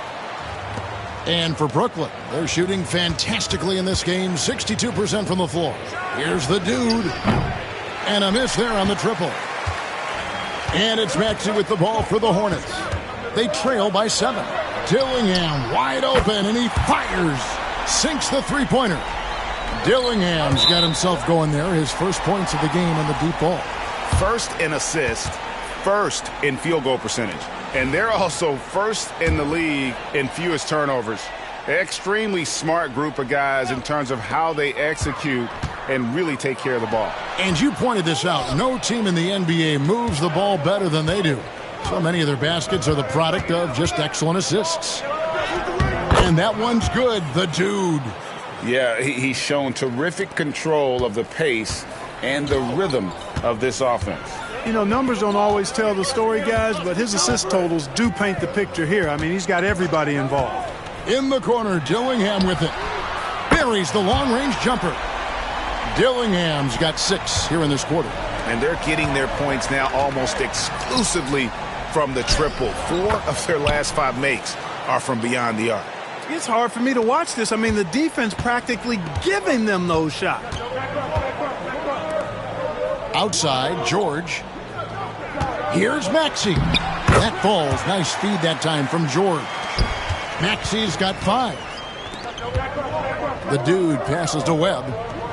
Nice ball movement by Brooklyn. Here's the dude. Last game, an incredible scoring display for him.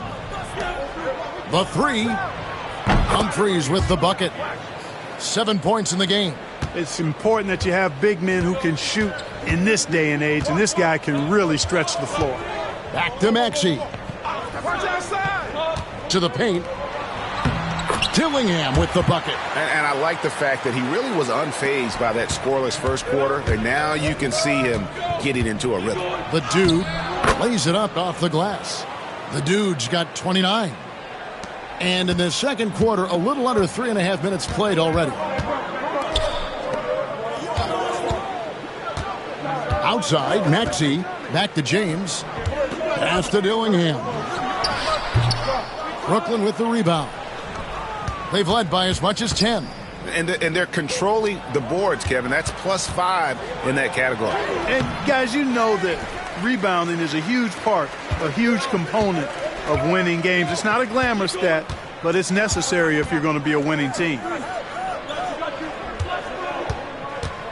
Outside, Maxey.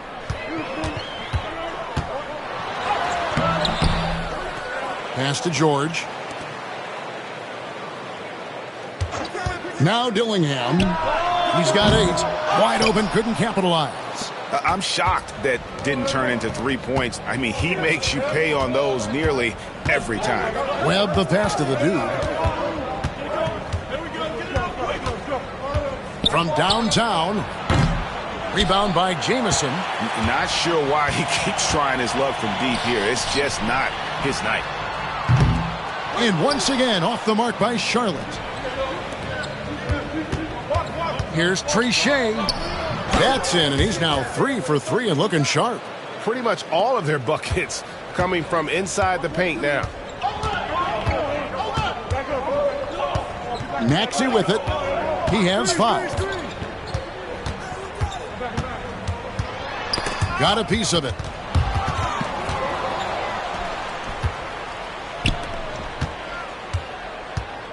Here's the dude. He has 29. Ingram finds Humphries. Already he's looking at his 3rd foul. I think the coach will probably look to sit him down until the 3rd quarter. Morris checked in for the Hornets. Jamison comes in for James. And a switch here for Brooklyn. Marion's checked in. Here's the dude. And he finishes nicely on the layup. The dude's got the lead up to 10 now for the Nets. Well, he's demanding the ball. He wants it, and he's coming through. I mean, you can see why his teammates trust him down the stretch, guys. Pass to Moore. Now Dillingham. He's got 8.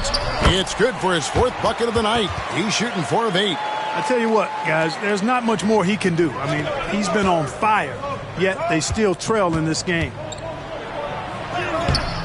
And that one's good. The dude. The dude's got 33 points.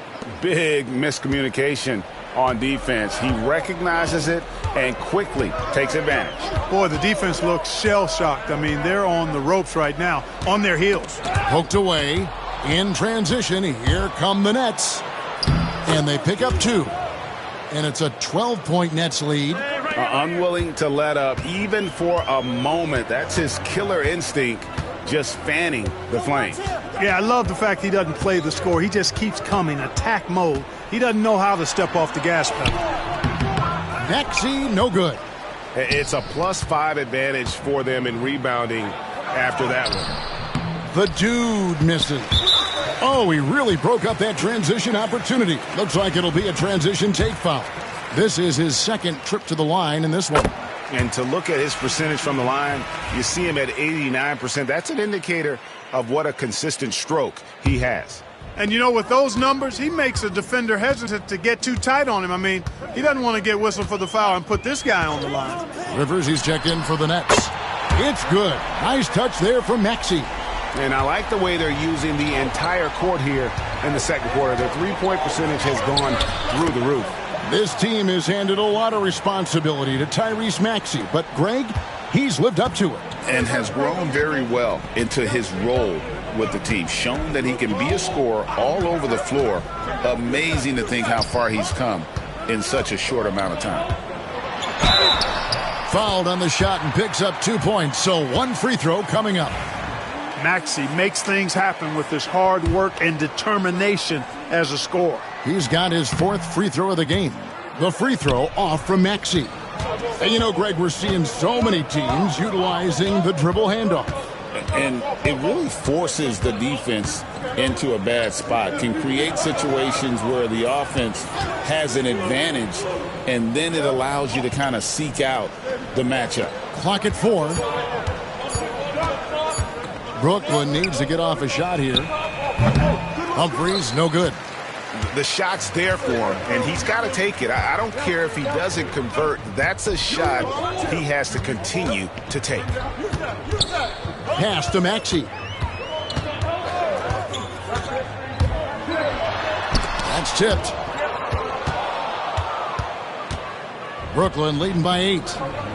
Here's the dude. That's good, and it's Marion with the assist. The dude's got 38 points. And, you know, even though he's not a lights-out shooter from deep, the defense still has to be more aggressive there. Outside, Jamison. Filipowski passes to Moore. And it's Humphries with the rebound. Humphries has got his 4th rebound in this one. They have been board dominant in this game. That's definitely been a factor in crafting this huge lead.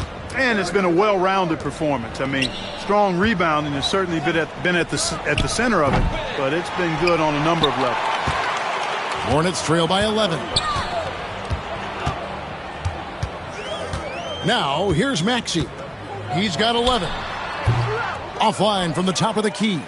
Yeah, and a dangerous trend here as they're starting to live and die with outside jumpers.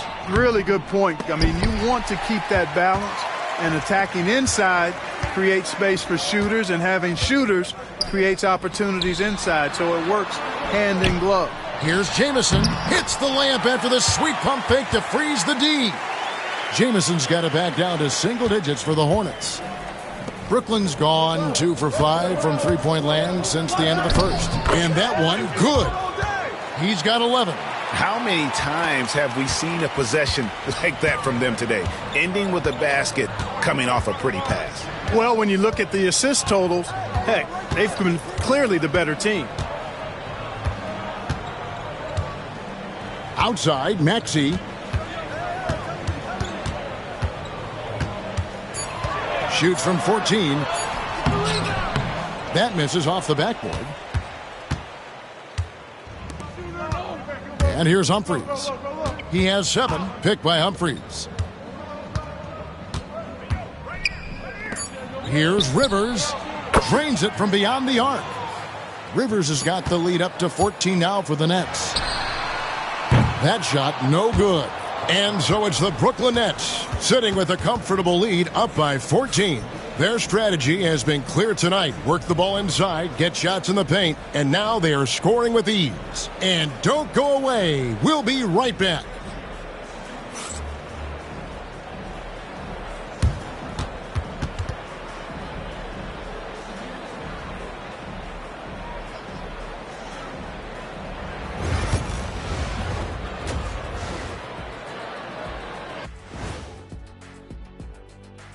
Good to see you and welcome. A lopsided game through 2 quarters and a big deficit for the Charlotte Hornets. Their opponent is beating them up on the boards, and they're not taking it well. No, they are not. It's been pretty embarrassing. And let's move on and see the top vote getters in this year's All-Star race. Man, we've talked about it so much. Hard to believe we're almost at All-Star weekend. I'm interested to see which new faces make it this year. This first All-Star game for a player really memorable. And that's all for us. Now it's time to send it back to Kevin Harlan for the beginning of the third quarter.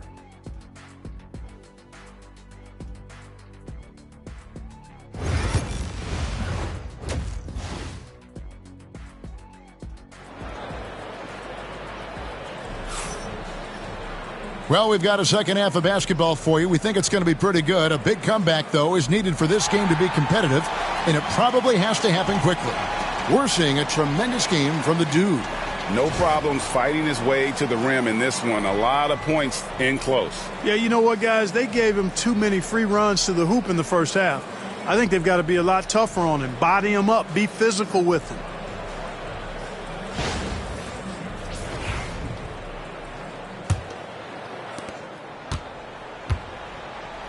Jamison with it. Filipowski's out there with Jamison.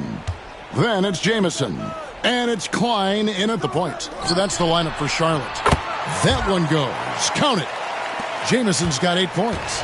It's a great move, and he catches the defense completely off guard. Yeah, if that's a harbinger of things to come, he's looking at having a very big second half. Here's Webb driving in. Shooting foul as the whistle blows. He'll shoot 2 free throws. That one on Filipowski. The Nets shooting their 5th and 6 free throws of the game.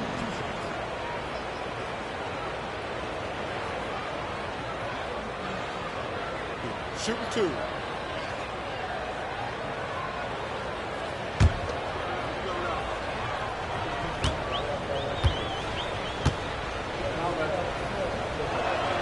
First one falls for him.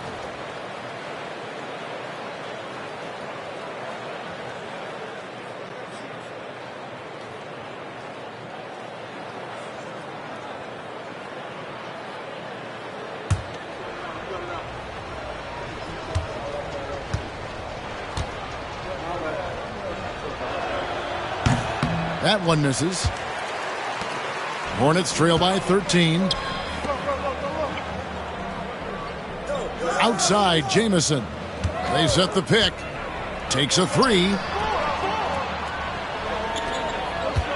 Moore against Ingram. Clock at 6. And the call on the shot that sends him to the line. Clearly a foul. Yeah, he took a shot there, earned those free throws. The Hornets have shot 75% at the stripe, 6 of 8.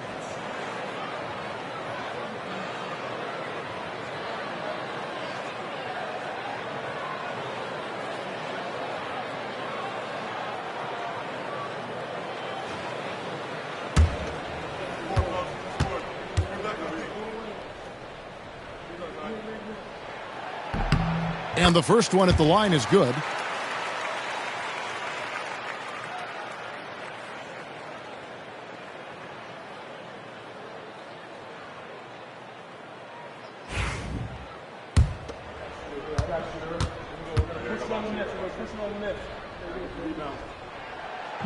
And he makes the first but misses the second. Nets leading by 12.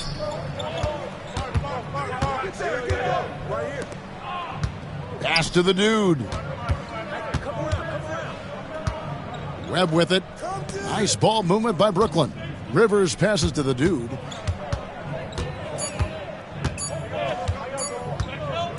Here's Trichet. Bangs home the trifecta. 14 points for him. They're getting a lot of their points outside the paint. 3 of their last 5 baskets are from three-point range. Moore outside. Pass to Jamison. Takes the three. Rebound, Brooklyn. Just a solid performance on the interior. The rebounding has been off the charts. Yeah, you look across the board, it's actually sizing up, shaping up to be a great game. I mean, strong performances throughout, and they've really been strong on the glass. Here's the dude. He has 38 in the game. And here's Ingram from the arc. Rebound by Jamison. And the great shooters know when they've got enough opening to go for the three. I didn't think it was a bad choice on that possession. Off the mark there with the three-point shot. Nets leading by 15. Out left to the wing. From deep. The dude misses. The Hornets have gone 1 of 3 since starting the second half. And the Hornets miss again. Just 1 for 4 from the field, not the way they wanted to start the second half. And he gets the whistle. 2 free throws coming up. Every team hopes to have a player on this list. A quick update now on the top field goal percentage shooters in the NBA. And you look at the dude, leading the league in field goal percentage. He always gets good looks. He is a finisher, plain and simple. That field goal percentage just absolutely jumps out at you. It borders on astonishing.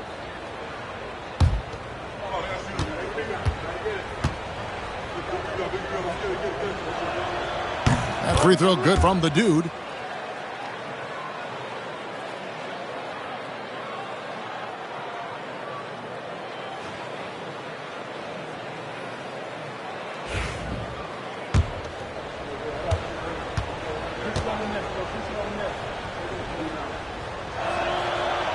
Both free throws good from the dude. Hornets trail by 17. Guys, they're looking for a way to score here. Yeah, they've had a tough time taking the lid off.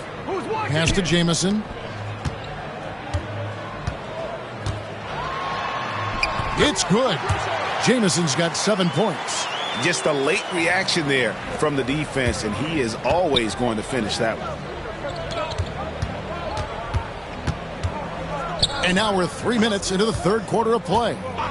Now, here is Webb. Hits it from three-point range. Webb's got 4 points this quarter.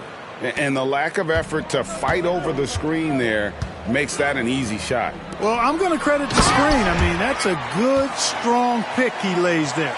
It really does make the game.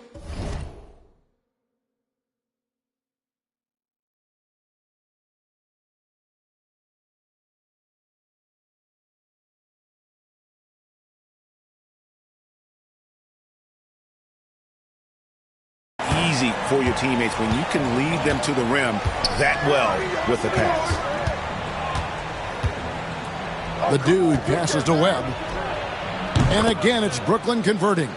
Really nice job moving the ball around that time, picking apart that defense. We've gone about 3.5 minutes into the third now.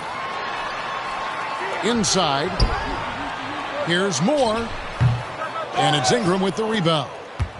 Ingram's got rebound number 13 with that last one. +8 in the rebound differential. One more reason why they're in control. Yeah, double-digit advantage on the scoreboard. They've taken the initiative. They've played, I think, with more purpose so far. Jamison, no luck. Well, he's much better than that. Really no excuse for missing that lay-in. Here's the dude. Jamison covering. And that one's good. The dude. The dude's got 42 in the game. And it just seems that every pass they make is leading to a score. Just great ball movement. Pass to Moore.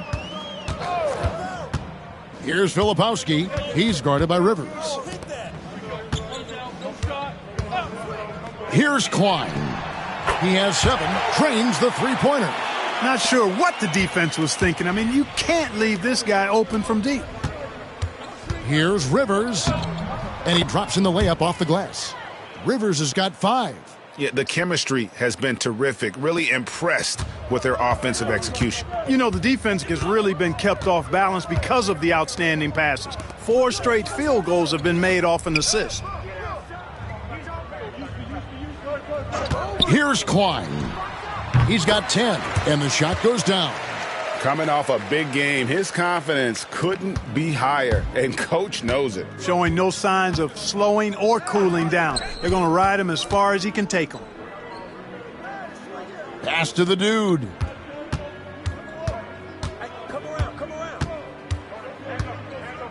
Five on the clock. Here's Trichet. That 3 off the mark. Hornets trail by 19. Now Jamison. Looking at his point production, he averages almost 11 points a game. Here's Filipowski. Out to the right wing. Here's Klein. Rebound, Brooklyn. Ingram's got 14. Yep, 14 rebounds for him tonight. Wow. Here's the dude. Goes back up, and it's good on the lay-in. The dude's got 44. They've shown some strength in the paint today. Their work on the boards has been impressive. Guys, that's putting it mildly. I mean, they've been absolutely dominant.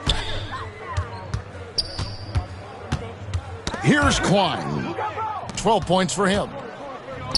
In transition, here come the Nets. Jamison with it. Now guarded by the dude. And the Hornets miss again. Well, you know he wants that one back. I mean, more often than not, he'll sink that mid-range jumper. It's good.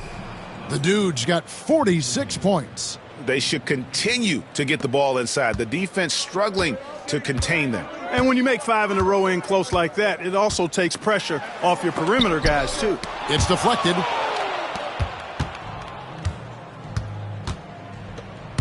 Over to the left wing. Here's Webb. Rebound by Jamison. Jamison's got rebound number 7 for him tonight. Jamison the pass to Filipowski.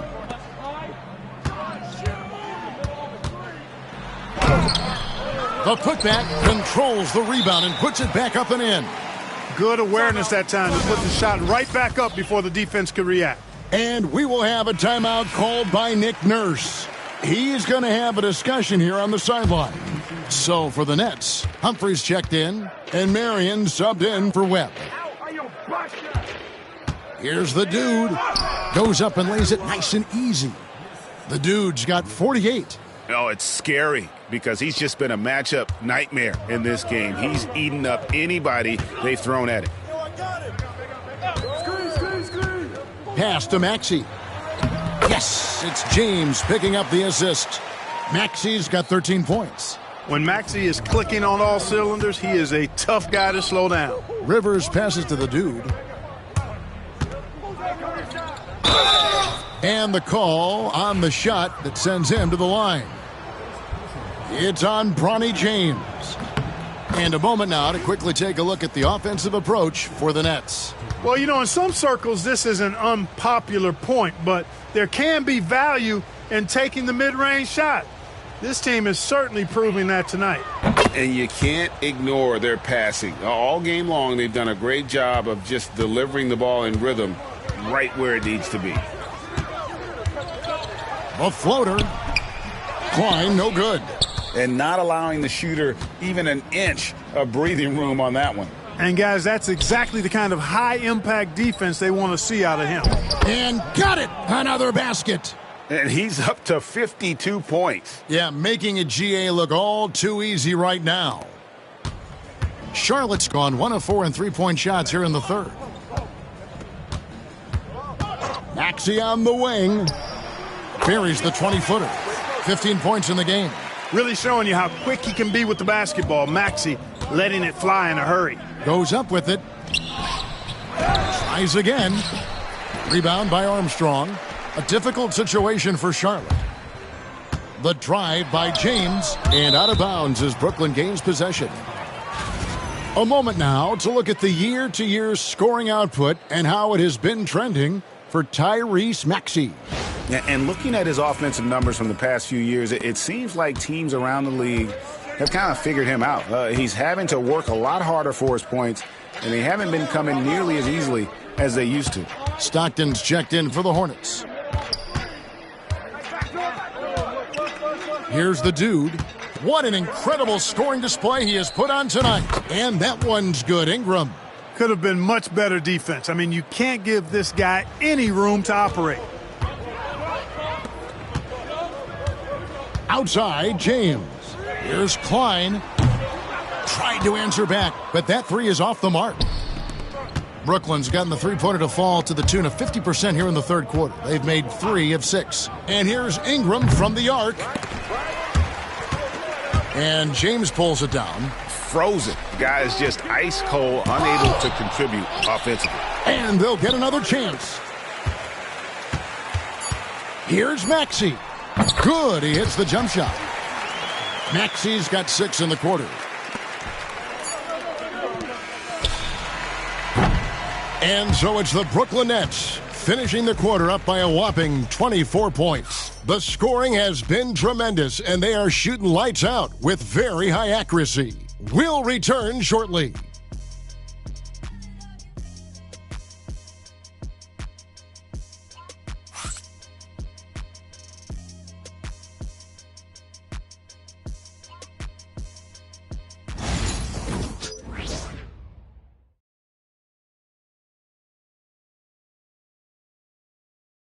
And a moment now as we take a look at our State Farm assists of the game. And he sliced the D wide open with this feed. They had no chance to prevent that basket. Yeah, that's just a brilliant read of the defense. I mean, it was also excellent anticipation of the movement of his teammates before the pass. Just great harmony on all sides. And as we head into the fourth, we'll see if there's a comeback in the works or if it's more of the same from the first 3 quarters.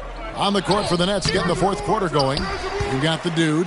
Rivers out there with Marion. And it's Humphreys in at the 5, roaming the paint. James outside. From outside, off the mark. And physically, there's no doubt they've been the stronger team. A plus 10 rebound advantage tells you all you need to know. Here's Maxey. Pass to Dillingham. Back to Maxey. Clark, when you played, virtually every team had an enforcer. But that is a rare breed, it seems, in today's game. Yeah, that's a good observation by you, I think, Kevin. I mean, a lot of teams had more than one enforcer back in the early 80s when I was playing. There's less physicality in general in the NBA today. And I think that's why you see fewer enforcers, and there's a much greater premium on skill level than the enforcement component that existed in the early 80s and maybe a little beyond that. Sure. Can't hit that one. Some solid defense from the dude. James against Marion. Count the bucket. And he's got a free throw coming up as well.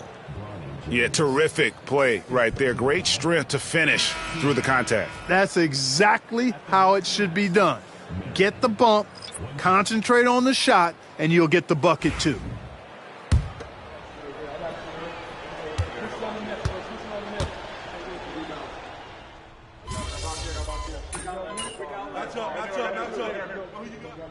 And a whole new lineup here for Brooklyn.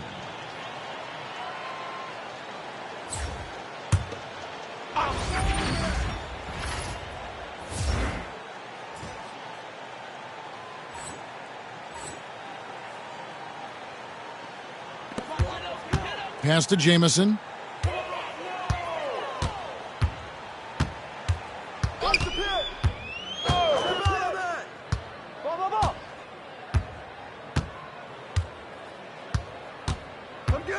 Here's the screen. Shot clock at 6. Moore with the bucket. Sensational ball movement there. When you pass the ball like that, good things happen. Here's the dude. And again, no good by Brooklyn. The Hornets shooting here about 46% for the game. Pass to Filipowski. To the paint. Wants to get it to Jamison and does. 8 for 15 with that made basket. But he's not satisfied yet. You make your teammates better by giving them good passes. That one was perfect. The dude misses. And here's Charlotte. Right now they're on a 9-0 run. Here's Klein. To the right side.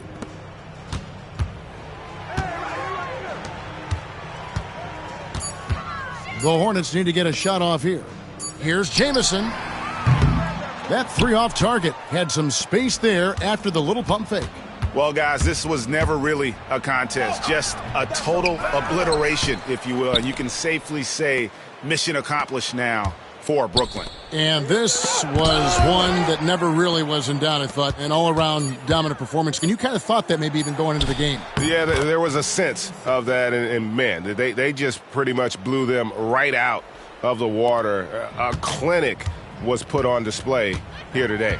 And so they'll be advancing their win total to 42 games. And you know, looking back at all the contributions tonight, it was a really phenomenal all-around game for the dude. Boy, this game really had his name all over it. I mean, he relished being the guy to carry the load offensively. And he takes it in for the layup off a very nice feed. The dude's got 58. And credit the whole team. It was a focused, concerted effort to put this one away. Yeah, what a time to put the hammer down. Any hope of a comeback diminished. Pass to Moore. Who's watching him? With the teardrop, and it's Ingram with the rebound. Well, this one is winding down now. Brooklyn can watch the clock run out. The dude misses. Here's Klein. Moore outside. Jamison with it. Down low. And so it's Brooklyn easily grabbing this one. This one was over well before the final buzzer. The fans were waiting for something to get excited about, Greg, but they never got it. They sure didn't. I mean, they just rolled to this win. They made it look really easy. What an efficient performance at both ends. And that'll wrap it up, folks. For Clark Kellogg, Greg Anthony, and David Aldridge, this is Kevin Harlan along with our terrific 2K Sports crew, thanking you for tuning in. So long and good night, everyone.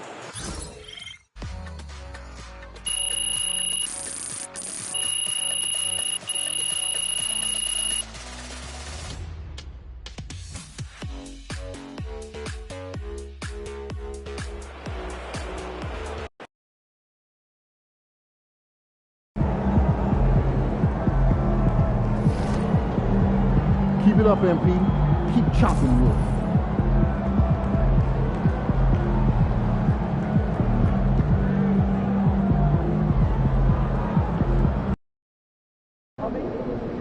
They weren't even trying to win, so you better not lose.